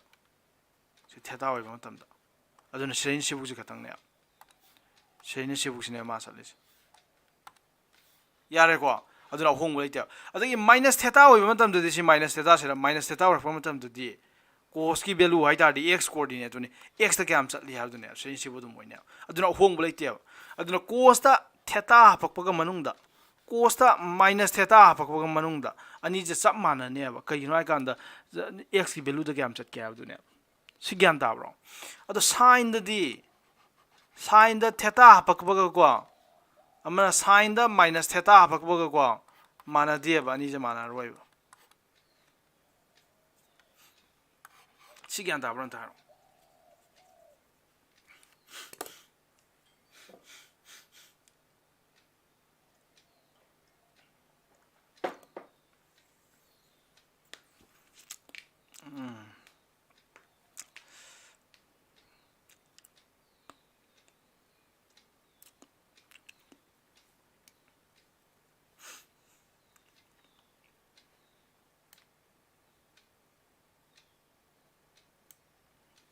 ताइने रेम्बा ꯑꯗꯨꯅ ꯑꯩꯈꯣꯏꯅ ꯇꯧꯔꯤꯁꯦ ꯀꯩꯝꯇ ꯅꯠꯇꯦꯕ ꯍꯧꯖꯤꯛ ꯉꯁꯤꯒꯤ ꯑꯍꯥꯟꯕ ꯇꯣꯄꯤꯛꯇ ꯅꯪ ꯄꯨꯟꯁꯤꯒꯤ ꯀꯥꯎ ꯌꯥꯔꯣꯏꯗꯕ ꯉꯔꯥꯡꯁꯨ ꯄꯨꯟꯁꯤꯒꯤ ꯅꯍꯥꯟꯁꯨ ꯄꯨꯟꯁꯤ ꯀꯥꯎ ꯌꯥꯔꯣꯏꯗꯕ ꯄꯣꯠ ꯍꯥꯏꯒꯦꯔꯦꯀꯣ ꯉꯁꯤꯁꯨ ꯄꯨꯟꯁꯤꯒꯤ ꯀꯥꯎ ꯌꯥꯔꯣꯏꯗꯕ ꯄꯣꯠ ꯑꯃ ꯑꯩꯈꯣꯏ ꯇꯝꯃꯦ ꯀꯔꯤ ꯄꯣꯠꯅꯣ ꯍꯥꯏ ꯀꯥꯟꯗ ꯀꯣꯁꯇꯀꯣ ꯅꯪꯅ ꯃꯅꯨꯡꯗ ꯅꯦꯒꯦꯇꯤꯚ ꯑꯦꯡꯒꯜ ꯅꯦꯒꯦꯇꯤꯚ ꯑꯃ ꯌꯥꯎ ꯇꯥꯔꯕ माइनस है थेटा वगैरह एक्स वगैरह सी थेटा की महत्व एक्स होने थमसु याइको ना अपाम्बनी हाइदि वेरिएबल नेबा थेटा वगैरह एक्स वगैरह नंग एनी एंगल अमा थंबा मतमदा सिजे करिगा चप मानै हाबा कोस नसागी माइनस ओ याउदबि होलकपो चप मानैबा अदुने cos of minus theta equals to cos theta मानागी हाबदो सिनि ngasi nangna punsi काउ यारोइदो पोर अमा ngasi तमिजे यारेको माइनस एक्स तो कोस की मनुंगदा माइनस आउबदो माइनस तो मांगी यारे को सी नाइजे cos of minus x equals to x हाबे ट्रदी कोस तो कोस की मनुंग द नेगेटिव साइन यावम तारबा मांगी एब्जॉर्ब तौगिबा सुब्सनगिबा यारे को एब्जॉर्ब तौगिबा अद नेगेटिव साइन इज एब्जॉर्ब सुब्सनगी इन कोस कोस हाइबा फंक्शन जे नेगेटिव साइन जे एब्जॉर्ब तौवे अदु नंग ngasi तमिजे अमजु तमि साइन ददी साइन ऑफ माइनस एक्स दी साइन ददी सुब्सनगी देन साइ माना दे हाबदो साइन के नोगा साइन थेटा का साइन माइनस थेटा का माइनस दे है गिबदो यारे को अमन मथकने अमन मखाने अदु इतादि माइनस है सिरे डिस्क्रिप्शन गी रोइबा मपान थोलकने माइनस साइन ऑफ एक्स माइन थोलकने कोस थेटा के दरबा माइनस लायम बजे मनुंगदा सुब्सन गी ने अदुगा कोस थेटा ना दागी ने साइन ऑफ माइनस एक्स के दरबा सुब्सन गी रोइबा मपान थोलकने तो माइनस ना सिंगा सी नोंमगी ngasi gi haran manang ngasi khangado position any quadrant sume like mere minaije first quadrant do wagera second quadrant do wagera any quadrant sume side ado noi aina hai do ngasi si jemdi kaw su ya de adum na khangdu lermni mamangi du aina haigere na si ju ngasi gi na si je adum thengna du lermi si kaw su ya de cos di negative sign absorb towi sin di sin hai function di negative sign de absorb to de mapan tholakani absorb to de subsan de mapan do in tholakani dan sen bagyan ta bro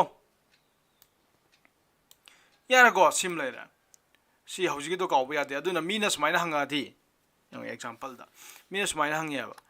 what is the value of say cos minus pi by 2 cos minus pi by 2 की value क्या no आया minus आउ कुछ नंग गाव रने गाव भी याद रहे ओ सीधी राय लाइन है अकुछ सारना सी minus की value जिदे cos ते चुपसल ले आप दो cos of pi by 2 को सब माने इने नंग से हाइता cos pi by 2 the cos 90 है बनी cos 90 value दी नंग खांगे cos 90 value दी क्या ने बा 0 ने 0 तारे है ने याद आ रहा सिन सी गाव भी याद रहे को अदगी मुक नंग अदुने hang ba yai mina what is the value of sin minus n sin minus 5 pi na sin minus 5 pi की value क्या तागे नहंग है अद असिदी अस मनुंग द माइनस यावे ngam moi ga na khangenu ko kai dogane ab nang minus to sin dadi absorb tau da ab minus to ma pan thola ni duga sin 5 pi की value पुथो को sama na si ga sama na re ab minus sin 5 pi की value di kya ta kana hai ngam sin 5 pi की value minus to mamang thambiro sin 5 pi की value kya ta kana hai ngam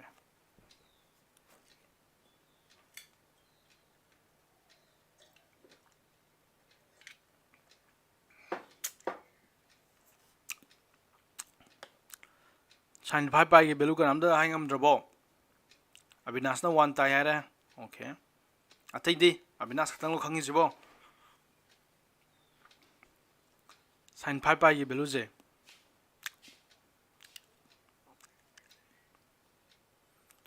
कइनो अतै का नाम दा हाइने रखत्रे sin 5 pi की value क्या तागे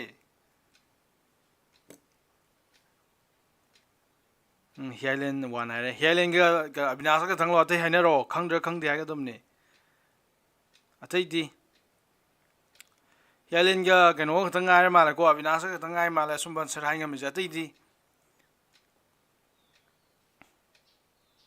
0 HYBE जाउना रही है अतै दी रोशनी अदगी लारिसा हैरो नीरज विद्यासागर खंगदे आरे अदगी कइनो दी ꯂꯟꯆꯦꯟ ꯕꯗꯤ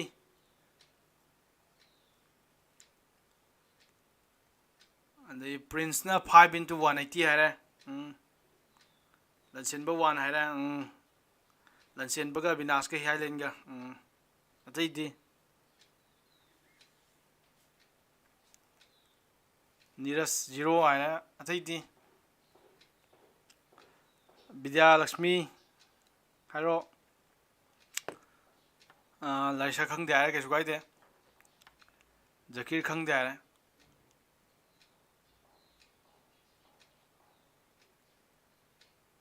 ꯍꯤꯌꯥꯏꯂꯦꯟ ꯍꯥꯏꯁꯦ ꯃꯥ ꯀꯔꯦꯛ ꯑꯣꯏ ꯃꯥ ꯈꯪꯉꯤꯁꯤꯅꯦ ꯕꯦꯔꯤ ꯀꯔꯦꯛꯀ ꯍꯥꯏꯔꯦꯀꯣ ꯀꯩꯗꯧꯕꯒꯤ ꯌꯥꯔꯦꯅꯦ ꯍꯤꯌꯥꯏꯂꯦꯟꯅ 1 ꯇꯥꯏꯁꯦ ꯆꯨꯝꯃꯦ ꯀꯩꯗꯧꯕꯒꯤ ꯆꯨꯝꯃꯤꯅꯣ ꯑꯝꯇ ꯍꯥꯏꯔꯣꯅꯦ ꯍꯤꯌꯥꯏꯂꯦꯟ ꯀꯃꯥꯏꯅ ꯆꯨꯝꯃꯤꯅꯣ ꯁꯥꯏꯟ 5 ꯄꯥꯏꯒꯤ ꯚꯦꯂꯨ ꯅꯪꯅ 1 ꯇꯥꯏ ꯍꯥꯏꯁꯦ ꯅꯪꯅ ꯆꯨꯝꯃꯦ ꯅꯪ ꯌꯥꯝ ꯁꯤꯌꯣꯔ ꯑꯣꯏꯔꯦꯕ 100% ꯀꯃꯥꯏꯅ ꯆꯨꯝꯃꯤꯅꯣ ꯑꯝꯇ ꯍꯥꯏꯔꯛꯎꯅꯦ ꯑꯦꯛꯁꯄ꯭ꯂꯦꯟ ꯇꯧꯔꯛꯎꯅꯦ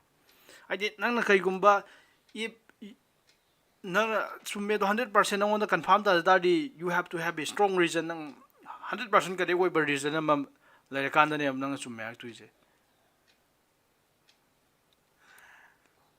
ꯍꯦ ꯑꯩꯈꯣꯏ ꯀꯔꯤ ꯍꯥꯏꯈꯤꯒꯦ ꯑꯩꯈꯣꯏ ꯁꯥꯏꯟꯒꯤ ꯃꯅꯨꯡꯗ ꯑꯦꯡꯒꯜ ꯀꯔꯤ ꯍꯥꯞꯇꯥꯔꯗꯤ 0 ꯇꯥꯏ ꯍꯥꯏꯈꯤꯒꯦ ꯁꯥꯏꯟꯒꯤ ꯚꯦꯂꯨꯗ ꯃꯅꯨꯡꯗ n ꯄꯥꯏ ꯍꯥꯞꯇꯥꯔꯗꯤ 0 ꯑꯗꯨꯝ ꯇꯥꯏ ꯍꯥꯏꯕ ꯅꯠꯇ꯭ꯔꯣ ꯑꯗꯨ nꯁꯦ ꯀꯩ ꯍꯥꯏꯕ nꯁꯦ 0 ꯑꯣꯏꯕ ꯌꯥꯏ 1 ꯑꯣꯏꯕ ꯌꯥꯏ 2 ꯑꯣꯏꯕ ꯌꯥꯏ 3 ꯑꯣꯏꯕ ꯌꯥꯏ 4 ꯑꯣꯏꯕ ꯌꯥꯏ 5 ꯑꯣꯏꯕ ꯌꯥꯏ 6 ꯑꯣꯏꯕ ꯌꯥꯏ 7 ꯑꯣꯏꯕ ꯌꯥꯏ ꯒ꯭ꯌꯥꯟ ꯇꯥꯔꯕꯣ ꯑꯗꯨ n ꯒꯤ ꯚꯦꯂꯨꯗ ꯅꯪ 5 ꯍꯥꯞꯄꯣ ꯁꯥꯏꯟ 5 ꯄꯥꯏ ꯑꯗꯨ 0 ꯑꯗꯨꯝ ꯇꯥꯗꯣꯏ ꯅꯠꯇ꯭ꯔꯣ ꯑꯩꯅ ꯅꯍꯥꯟ ꯇꯥꯈ꯭ꯔꯤꯗꯨꯗꯤ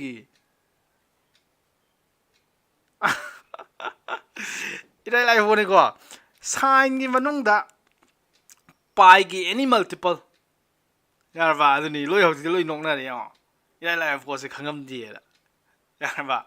ꯁꯥꯏꯟꯒꯤ ꯃꯅꯨꯡꯗ 2 ꯄꯥꯏ ꯑꯣꯏꯒꯦꯔꯥ 3 ꯄꯥꯏ ꯑꯣꯏꯒꯦꯔꯥ 5 ꯄꯥꯏ ꯑꯣꯏꯒꯦꯔꯥ 7 ꯄꯥꯏ ꯑꯣꯏꯒꯦꯔꯥ 10 ꯄꯥꯏ ꯑꯣꯏꯒꯦꯔꯥ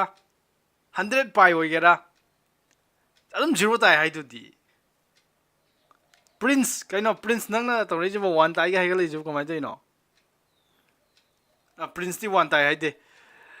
ꯄ꯭ꯔꯤꯟꯁꯅ ꯍꯥꯏꯁꯤꯅ ꯀꯩꯅꯣ ꯇꯥꯏ ꯍꯥꯏꯕ 5 into 180 ꯑꯗꯨ ꯃꯥꯏ ꯍꯣꯜꯂꯗꯤ ꯄ꯭ꯔꯤꯟꯁ ꯅꯪ ꯂꯣꯏ ꯉꯝꯃꯔꯣꯏ ꯑꯗꯨꯅꯤ ꯁꯤꯅꯦ ꯀꯩꯅꯣ ꯃꯦꯠꯁꯀꯤ ꯅꯨꯡꯉꯥꯏꯕ ꯍꯥꯏꯁꯦ ꯑꯩꯈꯣꯏ ꯃꯦꯠꯁꯇ ꯑꯩꯈꯣꯏ ꯀꯩꯗꯧꯒꯦ ꯍꯥꯏ ꯀꯥꯟꯗ ꯋꯤ ꯃꯦꯛ ꯐꯣꯔꯃꯨꯂꯥꯁ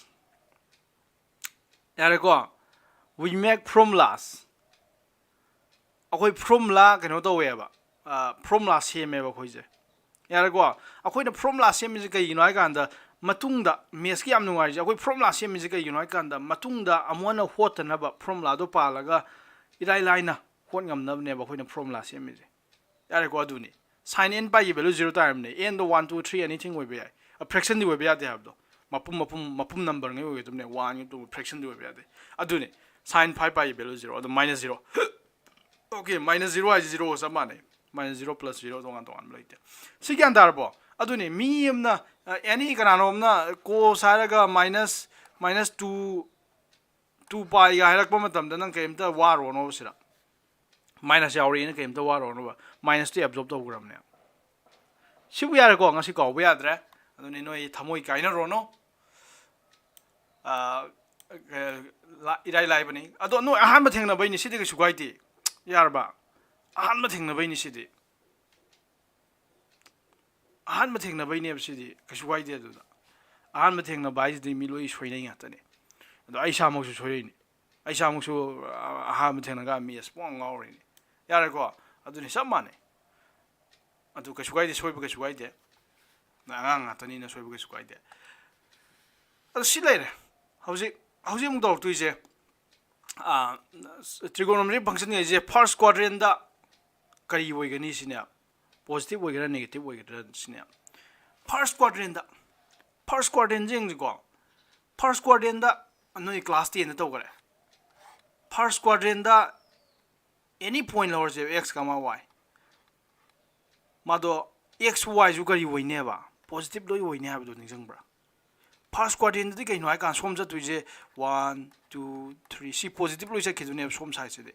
ꯃꯊꯛꯁꯨ ꯀꯩꯗꯧꯔꯕ ꯄꯣꯖꯤꯇꯤꯚ ꯂꯣꯏ ꯆꯠꯈꯤꯗꯣꯏꯅꯦ 1 2 3 ꯑꯗꯨ ꯑꯣꯏꯇꯥꯔꯗꯤ ꯑꯦꯅꯤ ꯄꯣꯏꯟ ꯂꯧꯕ ꯃꯇꯝꯗ x ꯒꯤ ꯚꯦꯂꯨꯁꯨ + ꯑꯣꯏꯒꯅꯤ y ꯒꯤ ꯚꯦꯂꯨꯁꯨ + ꯑꯣꯏꯒꯅꯤ ꯍꯥꯏꯕꯗꯣ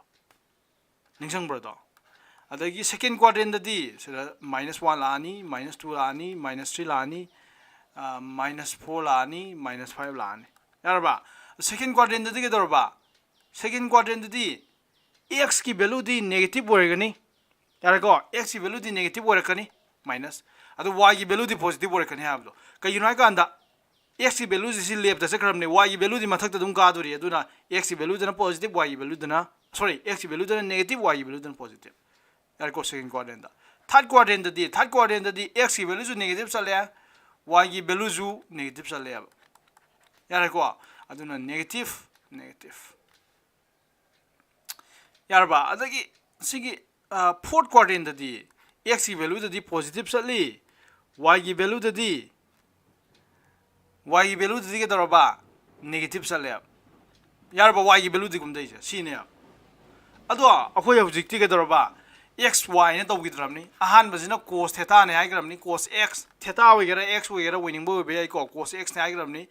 अनि सुबदुना sin x ने हाइग्रमनी सिदैदि नन खंगेबा x first quadrant ददी in first quadrant जखोय कमाई ई हाइबा 0 less than equals to x less than equals to pi by 2 हाइबदो अइना साइ फर्स्ट क्वाड्रेंट नि गिबदो सिरना साइना थीटा इरकपनि को अइना थीटा दो x न महु सिनगि बानी थीटा गस दि वेरिएबल गातनि मोइस दि x न सिनगि बे याय अदुना x न सिलाय बेट्रदि नंग सिरा थीटा न सुमाइनि इरम बजा x न इ थोकि बानी दा कस क्वाइदि थीटा आइबे मोत x एंगल x रो एंगल ने नंग खन तारे दोइ दारदि यारे को सी x नि तो यारे को अदुना सी फर्स्ट क्वाड्रेंट ने हाइनेबा यारे को सी फर्स्ट क्वाड्रेंट हाइनेबा फर्स्ट क्वाड्रेंट दि के दरबा फर्स्ट क्वाड्रेंट ददी x positive y x coordinate positive y coordinate positive आइबलो अदो x कोऑर्डिनेट कनाने बा अखोय सी ट्रिगोनोमेट्री मतुंगिना cos थीटा ने हाबनी y कोऑर्डिनेट कनाने बा sin थीटा ने हाबनी अदो इतारदी कदरबा sin जे करी वरने बा x कोऑर्डिनेट sin जे पॉजिटिव वरने हाइने तो अनिम पॉजिटिव वरने हाइजे cos सु करी वरने बा पॉजिटिव वरने प्लस सी हानिंग ब्रो अदो 10 दी करी वरकनी 10 हाइ तारदी sin by cos हाइबा नत्रो अदो इतारदी sin जो पॉजिटिव होइरे cos पॉजिटिव होइरे अदो 10 ने तौदुदी sin by cos हाइ तारदी पॉजिटिव तो पॉजिटिव नंबर हमने येलो हाइबने अदुम से जो पॉजिटिव तारने अदो sin cos 10 cot हाइ तारदी 10 गी रेसिप्रोकल हाइबने 10 नो मखरांग ओलगा तारो हाइबने अदो 10 ने पॉजिटिव नंबर हम ताग्रमने अदो इतारदी मा जो पॉजिटिव होइरनी ए अदो cot sec हाइ तारदी कराने बा sec सिगी cos की रेसिप्रोकल ने हाबदो cos सिदी पॉजिटिव होइग्रमने मा गेमो रेसिप्रोकल लॉग तारदी दुम पॉजिटिव होइने हमसे अदे के दरबा से cosec ती अहान बा sin जिगी रेसिप्रोकल ने हाइबने sin जे पॉजिटिव होइने मा जो पॉजिटिव होइने सिबु ज्ञान ताब्रन जाउने अदुना हाइजे अखोय अद कमेन्ट अम तो पिनरौने अदुना हाइजे अतेम तनते अखोय ट्रिगोनोमेट्रिक फंक्शन तरुक लैजे sin cos tan cosec मोय तरुक मक्सा कैदौने बा फर्स्ट क्वाड्रेंट दि लोइ पॉजिटिव होइना अरे को all are positive सी अंत यानिंगदब कना तारो यानिंगद्रदि वांगना कना यानिंगदे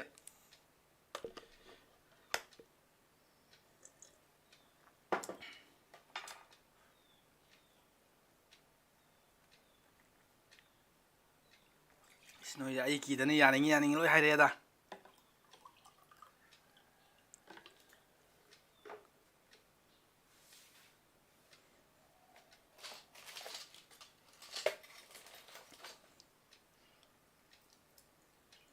सही केनो माइगे साथै थौना लाइगे दुने आई एमयू द तमिङा दे दवे आइदि केनो तौरे हाबदो कॉलेज तमिगान्दा सिलोंग दा आइदि क्लास दम बंग तौरे हाबदो आइदि ओजानगा चानब होनरगा चटप छात्र दो वरक्ति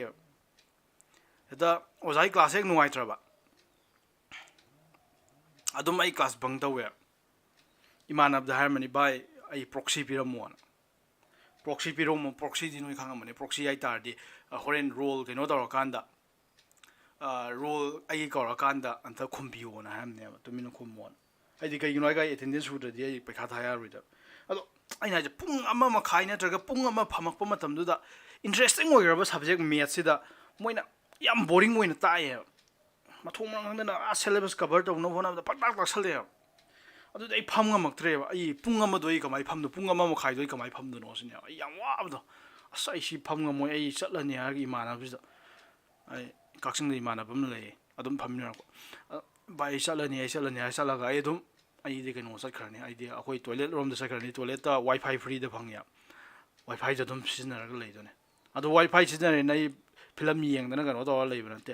ꯑꯩꯅ ꯉꯁꯥꯏ ꯈꯪꯗꯕ ꯃꯥꯅ ꯑꯣꯖꯥꯗꯨꯅ ꯇꯥꯍꯧꯕ ꯇꯣꯄꯤꯛ ꯑꯩꯅ ꯈꯪꯗꯕ ꯃꯌꯥꯝꯗꯣ ꯑꯩ ꯈꯨꯠꯇ ꯏꯁꯜꯂꯒ ꯄꯣꯔꯛꯑꯦꯕ ꯑꯗꯨꯒ ꯌꯨꯇꯨꯕꯇ ꯑꯗꯒꯤ ꯑꯃ ꯃꯤ ꯑꯣꯖꯥ ꯑꯐꯕ ꯑꯃ ꯇꯥꯛꯄ ꯃꯌꯥꯝꯗꯣ ꯒꯨꯒꯜꯗ ꯑꯗꯨꯝ ꯑꯣꯏꯅ ꯌꯦꯡꯉꯦ ꯀꯣꯏꯁꯟ ꯑꯟꯁꯔꯗꯨ ꯏꯁꯥꯗ ꯅꯩꯅꯖꯩꯕ ꯑꯣꯖꯥꯗꯨ ꯀ꯭ꯂꯥꯁꯇꯣ ꯑꯗꯨꯝ ꯕꯪ ꯇꯧꯔꯛꯑꯦꯕ ꯌꯥꯔꯦꯀꯣ ꯅꯣꯏꯅ ꯁ꯭ꯀꯨꯜ ꯀꯥꯗꯦ ꯍꯥꯏꯗꯣ ꯑꯗꯨꯗ ꯍꯦꯟꯅ ꯑꯩꯅ ꯀꯥꯔꯝꯃꯣꯏꯕ ꯀꯣꯂꯦꯖꯀꯁꯦ ꯌꯥꯔꯦꯀꯣ ꯑꯗꯨ ꯑꯣꯏꯇꯥꯔꯁꯨ ꯑꯩ ꯉꯝꯅꯕ ꯍꯣꯠꯅꯩꯕ ꯑꯩꯅ ꯈꯪꯅꯕ ꯀꯟꯁꯦꯞꯇꯣ ꯅꯨꯡꯇꯤꯒꯤ ꯀꯟꯁꯦꯞꯇꯣ ꯑꯗꯨꯃꯥꯏꯅ ꯇꯧꯔ ꯈꯪꯅꯕ ꯍꯣꯠꯅꯩꯕ ꯚꯤꯗꯤꯑꯣ ꯌꯦꯡꯉꯒ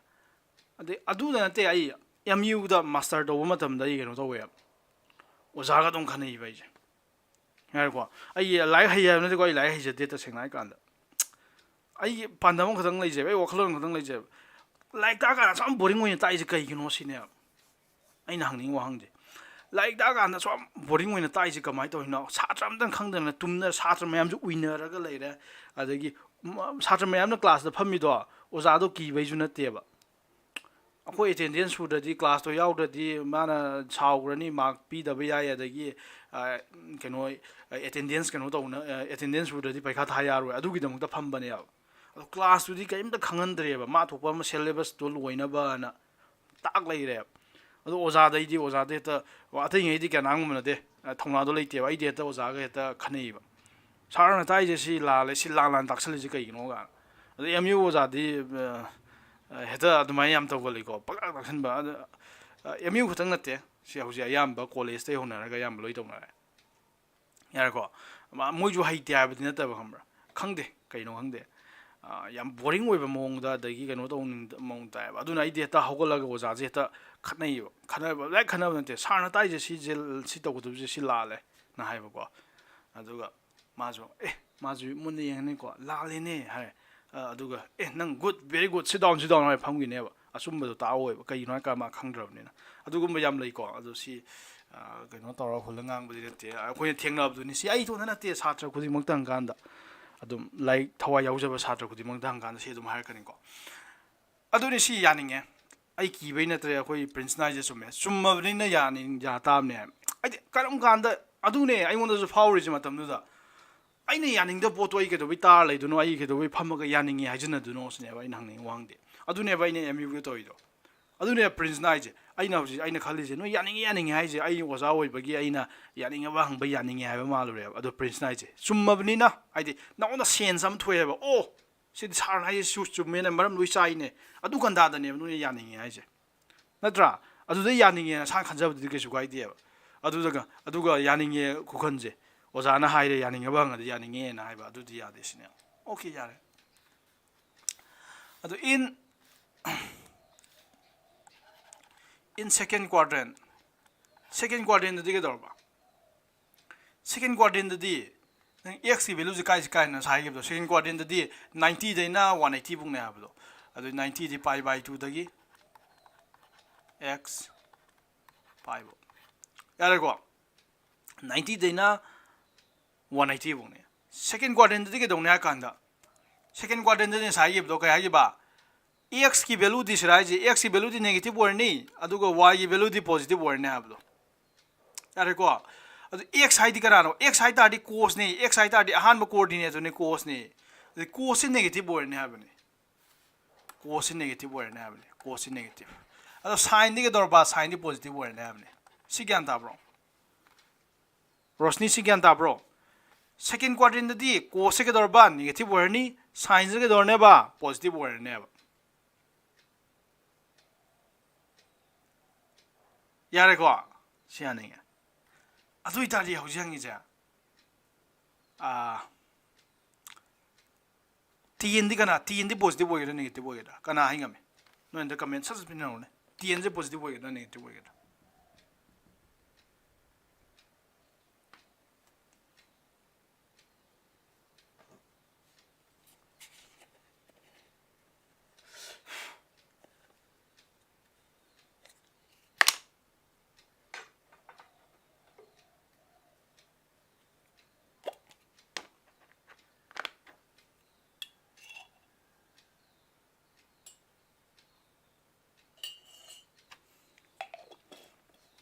loi chum nai ne negative oi ni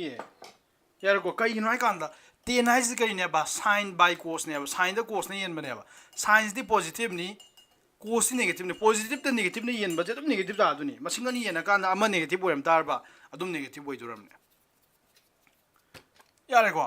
adu tar di ten je negative oi ni sin cos ten cos t cos negative oi ni kai no ai ten je negative oi gra mina ten gi reciprocal du cos oi ni na cos negative oi ni sec t cos की reciprocal है बनी cos के दौर बा cos से कोई की cos से कोई negative होगी बनी तो sec सु negative हो रही तो cosec t positive हो रखने अब cosec खतंग cosec t कहीं नो cosec positive हो जो cosec आई जा sin की reciprocal ने अब sin की positive हो गया हमने 1 by positive तो तुम positive हो रही यार देखो अदु इतार दी सीधे ही नंग हाइड्रोजन के दौर बा सिरा कना खतंग पॉजिटिव होई यो अथै दि लोइ नेगेटिव होई तो नेगेटिव साइन जे खतंग पॉजिटिव होई बने एरे को साइन खतंग पॉजिटिव होई अदो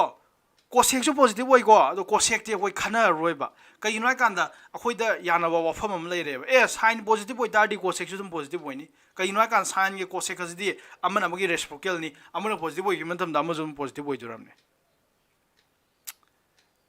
यारबा अदुई तारदी नंग हाइदु जगे दरबा साइन जे पॉजिटिव होय रे हाइरा यारे कोसेक पॉजिटिव होय दसु यारे अदुना कदरबा ट्रिगोनोमेट्रिक रेशियो मया मरक सिदा सेकंड क्वाड्रेंट दा अतै दे लोइ नेगेटिव होय अदुगो साइन गतंग कदरबा पॉजिटिव होय कोस की दी ना हबदो कोस पॉजिटिव होय ने अदुई हाइ दसु यारे बा कोस साइन इज पॉजिटिव कई नो साइन पॉजिटिव होय हाइ तारदी कोस अदुम पॉजिटिव होय दुरमने अदुगो सब मानना in the third quadrant the kai nu ne ba 90 dagi kaya bung ne ba 3 pi by 2 bung ne ba ai 270 bung ne ba sida di dor ba sida di nang sida sa ba na ru re kari u re o sida lai je tu third quadrant de lui negative boy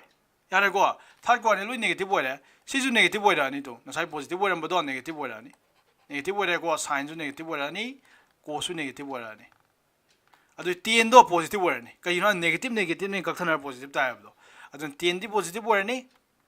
कोटी दम negative कोस positive वरनी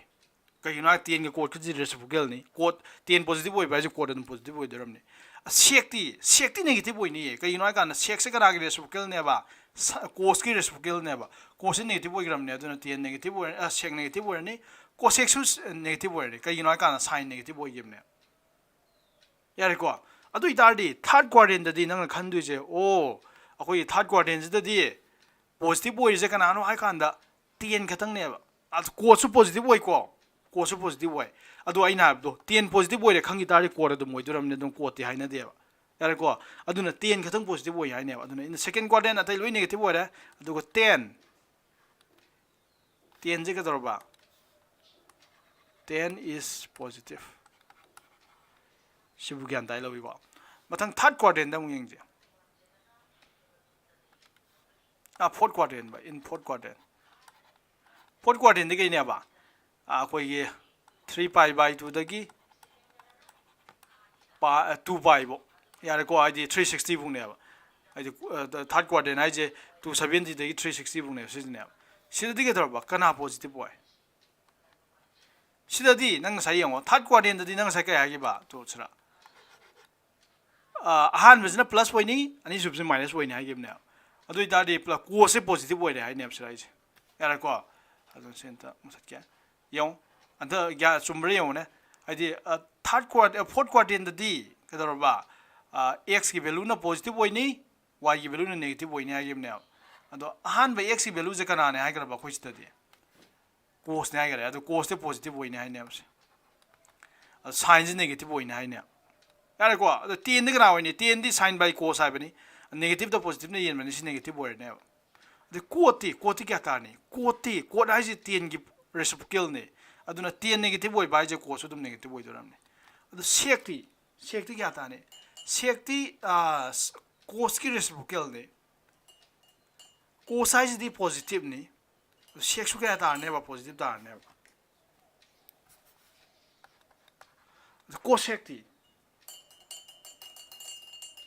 कोसेक्टी के दोबा sign की reciprocal नि sin je negative oigrabne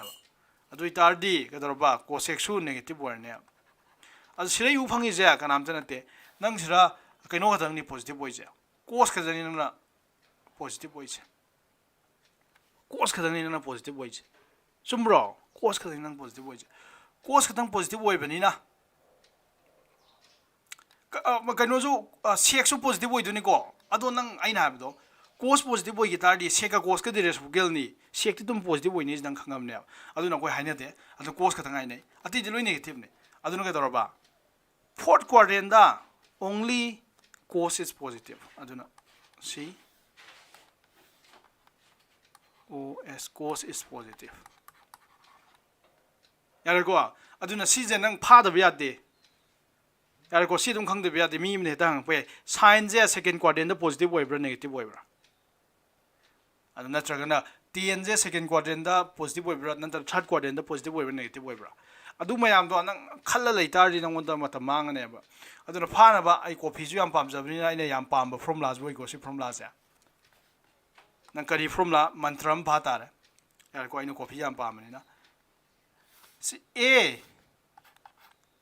koina sai aina sira atopa color na ije maram leire irami ni ko se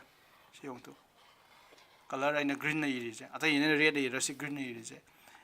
a s t c abne sinai ja ka habna sa at in at s na sugar t na 2 coffee add sugar to coffee da sini hapo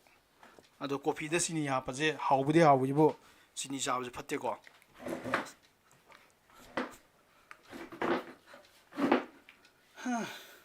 yandar ba add sugar to coffee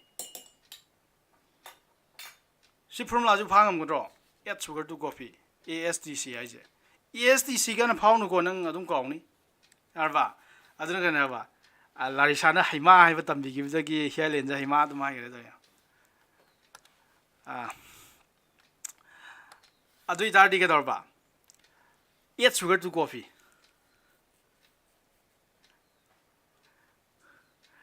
Yarako, yet sugar to coffee as a tradition.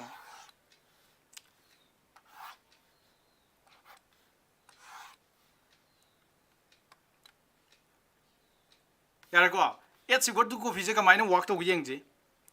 Since yet a hand was not Iracomatum that is unicircle any as an yet sugar to coffee. ASTC add sugar to coffee. Siadra yet Ianizing about all are positive. See sign we get a past quadrant, the sign we get a cos we get a 10 we get a quarter we get a sequo cosec Kudima all are positive.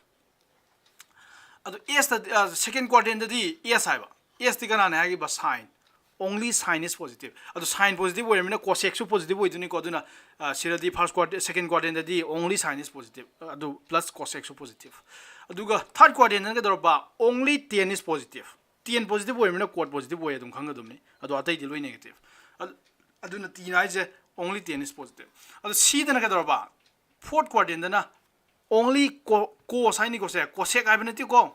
See na is cosec ibnati cosec the guy yawaduna can second quadrant the yawaduni ka the second quadrant the sign positive boy has a cosec positive boy duni and then cosec ibnati senior represent is a sign a cos is positive cos positive boy mina sec positive boy duni and then third fourth quadrant the cos is positive. See gantadan taro how does add sugar to coffee ASTC je kamai to work to ge je hangai eta si positive boy bra with bra second quadrant positive boy bra with bra hanga kanda add sugar to coffee je pana he dan triong kanan nang sign je natragana 10 je third quadrant positive boy bra negative boy bra hai tari nang add sugar to coffee je nga panya re si panyang mudan ta hairo add sugar to coffee je laimrem bi adagi setan lo haina ro deni ngasi yengdra male Rohit Ganda Dairo Rohit Tabro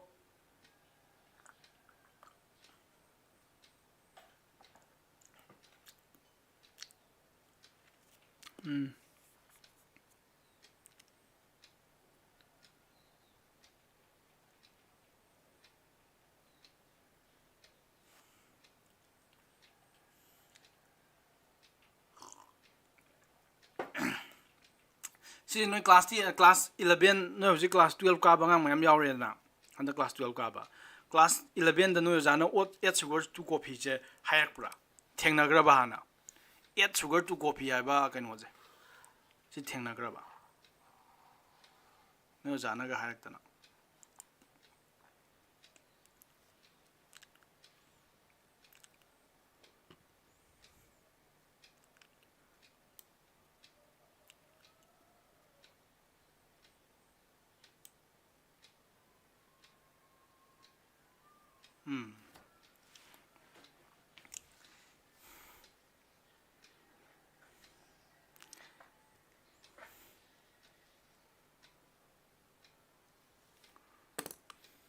ꯌꯥꯔꯦꯀꯣ ꯀꯥꯎꯕ ꯌꯥꯗ꯭ꯔꯦ 8 sugar 2 coffee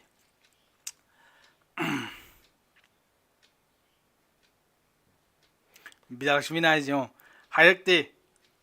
ꯍꯥꯏꯔꯛꯇꯦ ꯑꯣꯖꯥꯅꯦꯅ ꯔꯦꯞ ꯊꯤꯕ ꯑꯃꯅ ꯇꯥꯛꯄꯅꯤꯅ ꯒ꯭ꯌꯥꯟꯒ ꯇꯥꯗꯦ ꯍꯥꯏꯁꯦ ꯂꯥꯔꯤꯁꯥꯅ ꯑꯩꯗꯤ ꯉꯁꯤ ꯑꯐꯇꯔ ꯁ꯭ꯀꯨꯜ ꯇꯧꯕꯗꯨꯗ ꯀꯩꯅꯣ ꯈꯜꯂꯤꯅꯤ ꯑꯩꯁꯨ ꯒ꯭ꯌꯥꯟ ꯇꯥꯗꯦ ꯃꯣꯏꯅ ꯑꯐꯇꯔ ꯁ꯭ꯀꯨꯜ ꯍꯥꯏꯁꯦ ꯀꯩꯅꯣ ꯒ꯭ꯌꯥꯟ ꯇꯥꯗꯦ ꯑꯩ ꯍꯧꯖꯤꯛꯐꯥꯎ ꯑꯐꯇꯔ ꯁ꯭ꯀꯨꯜ ꯇꯨ ꯀꯣꯂꯦꯖ ꯍꯥꯏꯁꯦ ꯀꯩꯅꯣ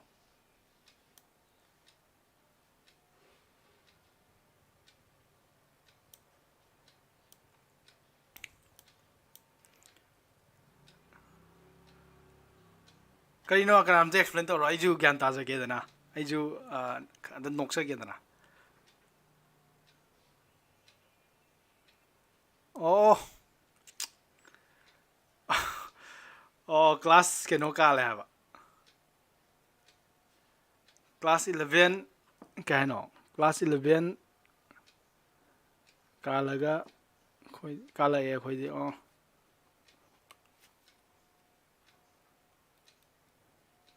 ꯇꯣ ꯁꯤ ꯂꯩꯔꯦ ꯑꯩ ꯀꯩꯅꯣꯝꯒ ꯇꯥꯍꯧꯒꯦ ꯃꯤꯅꯤꯠ ꯈꯔꯃꯨꯛ ꯃꯤꯅꯤꯠ 5 6ꯃꯨꯛ ꯁꯤ ꯂꯩꯔꯦ ꯑꯗꯨ ꯑꯣꯏꯇꯥꯔꯗꯤ ꯀꯩꯒꯤ ꯇꯥꯛꯀꯅꯤ ꯅꯦꯒꯦꯇꯤቭ ꯄꯣꯖꯤꯇꯤꯚ 8 sugar 2 coffee ꯑꯗꯨꯒ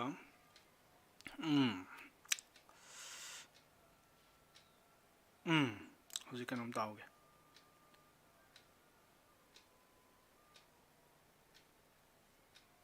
ꯑꯣ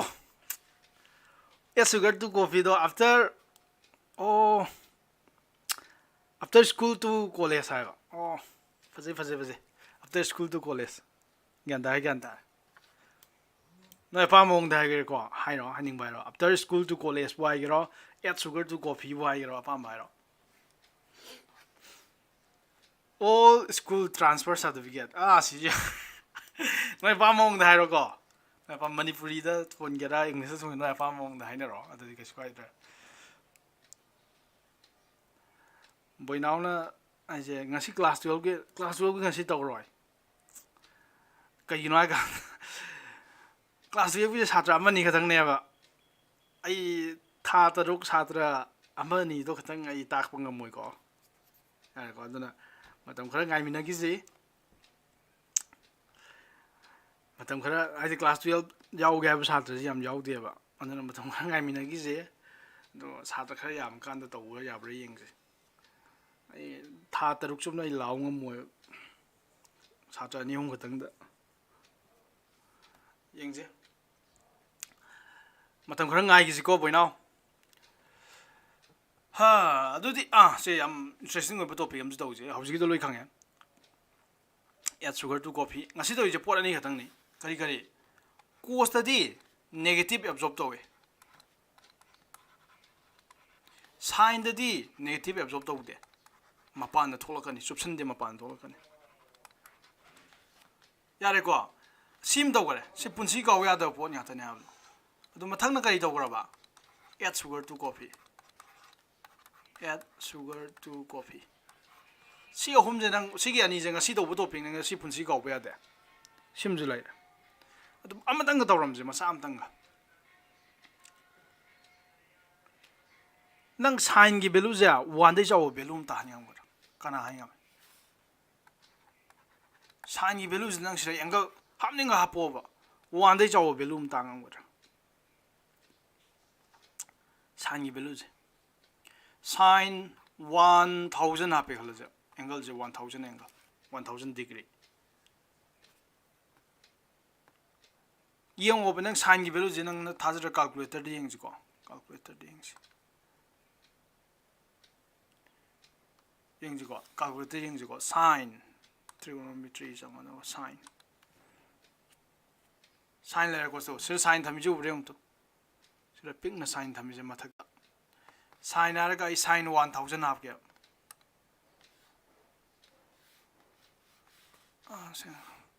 sin 1000 je kamai hamne do de okay 1000 han ibiro angle do 10000 boy ro adugo sin ha bak se angle sin to ya sira uramani sin 1000 ai ne to minus 0.98 tari na any value ha pop si ga tang te sin da amaga sin 100 bu ha yaro ko 100 ibiro aduga sin ha piro so sin to sin 100 ki value je 0.98 kan tari ai sin gi value sin gi manung ji da ko angle ji da ko nang hamning ba po angle ja so boy gra ma sa ira adum 1 di pick pa masing ama aduga minus 1 di sa khot pa masing ama dum tar kan ya kai gi no sa kai no nang na sa yong ob sira sreyong sin hai ji kana ne ba sin hai ji kanam tana ti to sele to y coordinate to ne y de kam satli have to ne ba sin maram ha ke larisa aduni maram madam hangadum ne kai oza amna e sin gi value je 1 de gi saw sungong ga moi na ha ga noi thaje dum na ti ba ya ko maram hangadum ne maram du ne ta ki ong ko sin gi value hai ta ri kana ne ba y coordinate aduna sinang kainong khang da ba ya de sim de khang da ba ya de kaw ba ya de sin gi value na y coordinate ne cos gi value na x coordinate ne si di khang da ba ya de si dum sin na du le amne ya ko to cos na hana thamai je kai noi ma di x coordinate na sin ko na thamai je kai noi ma di y coordinate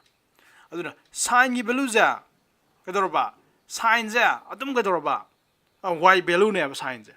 sin je y value ne ba nang ne thamak pa tam da adu sigi circle unit circle jen te yong ne y value je si unit circle je kador ba ne ba sa sibuk to 1 ni mathang sira to sibuk to 1 ni le je 1 yare ko y value je sibuk na -1 ni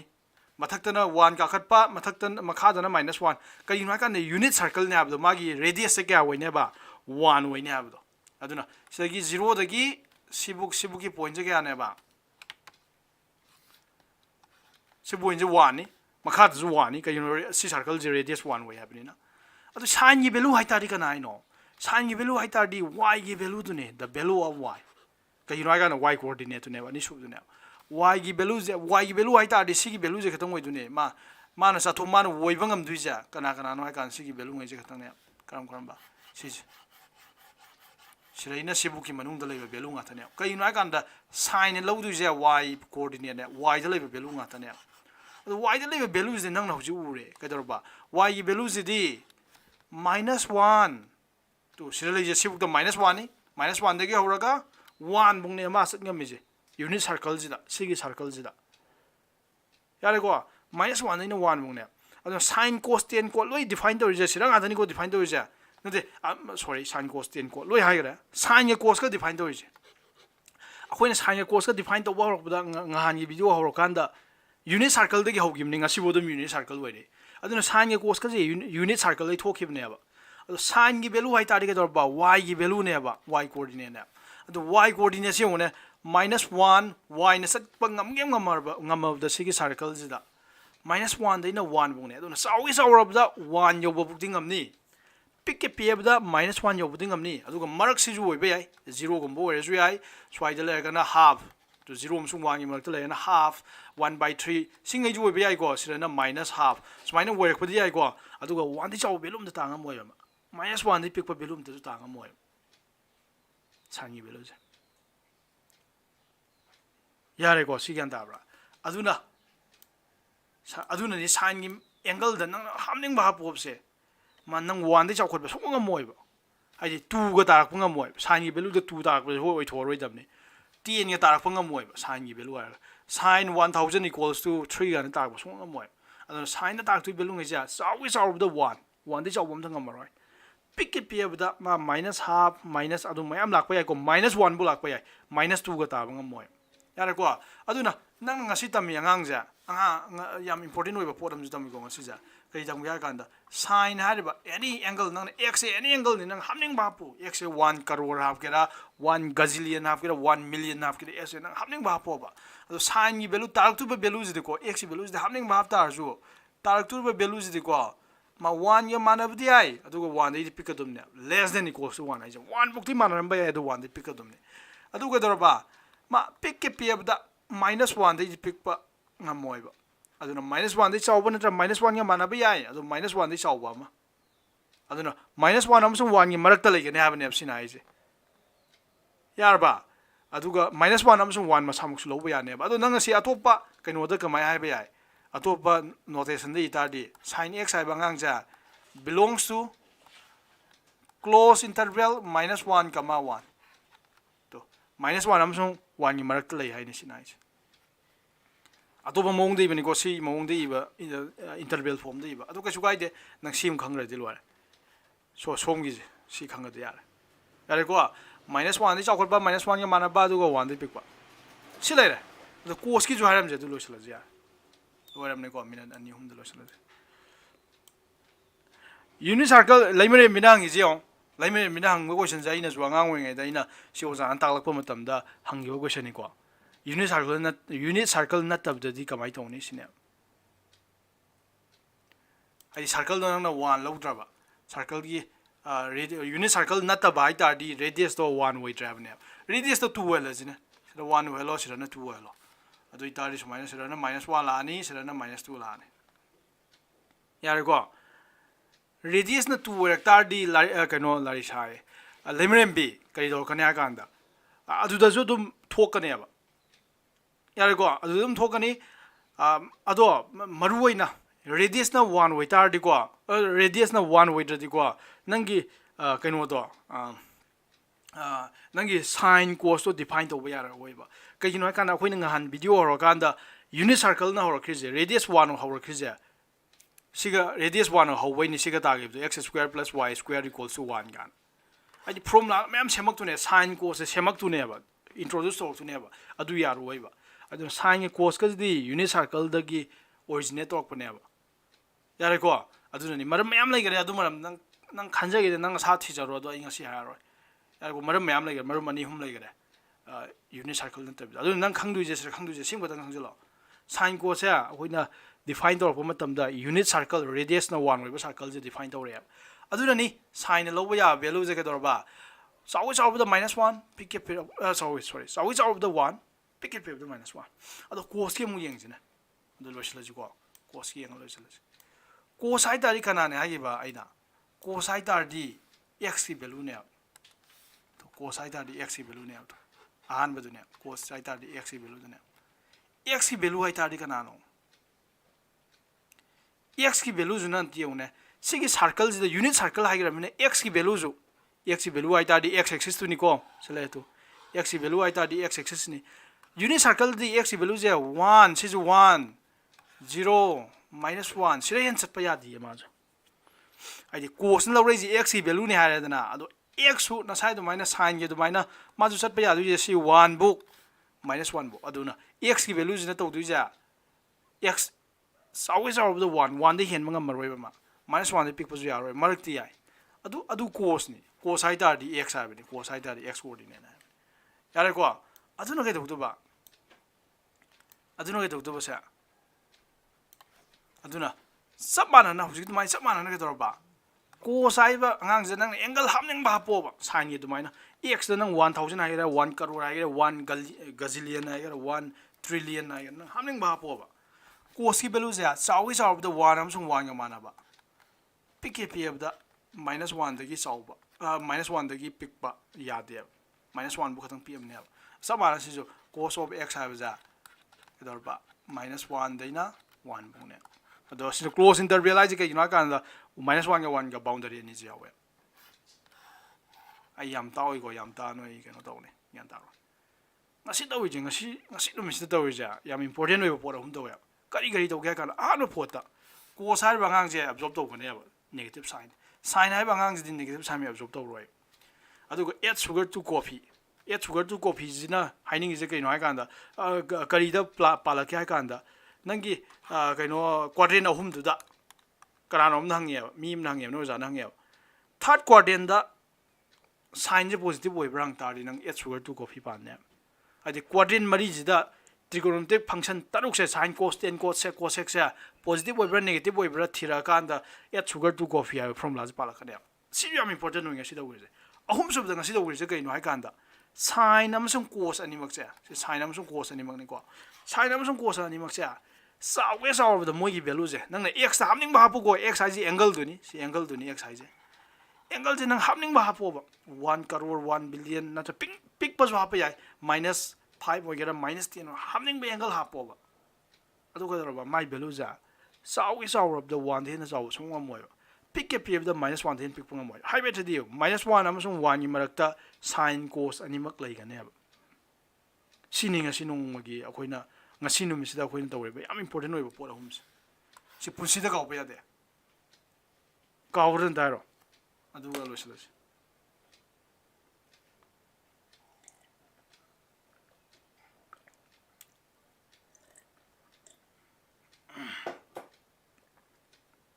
अतै दि अंत हाइना Ramu गावरन दाइना Ramu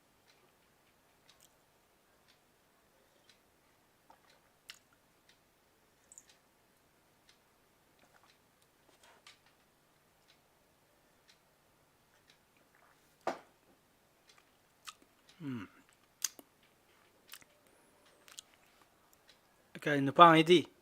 cái nó đi prince đi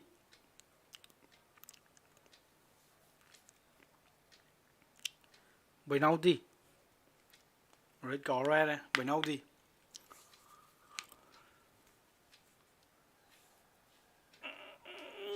Jackie có ra này prince có ra này giá này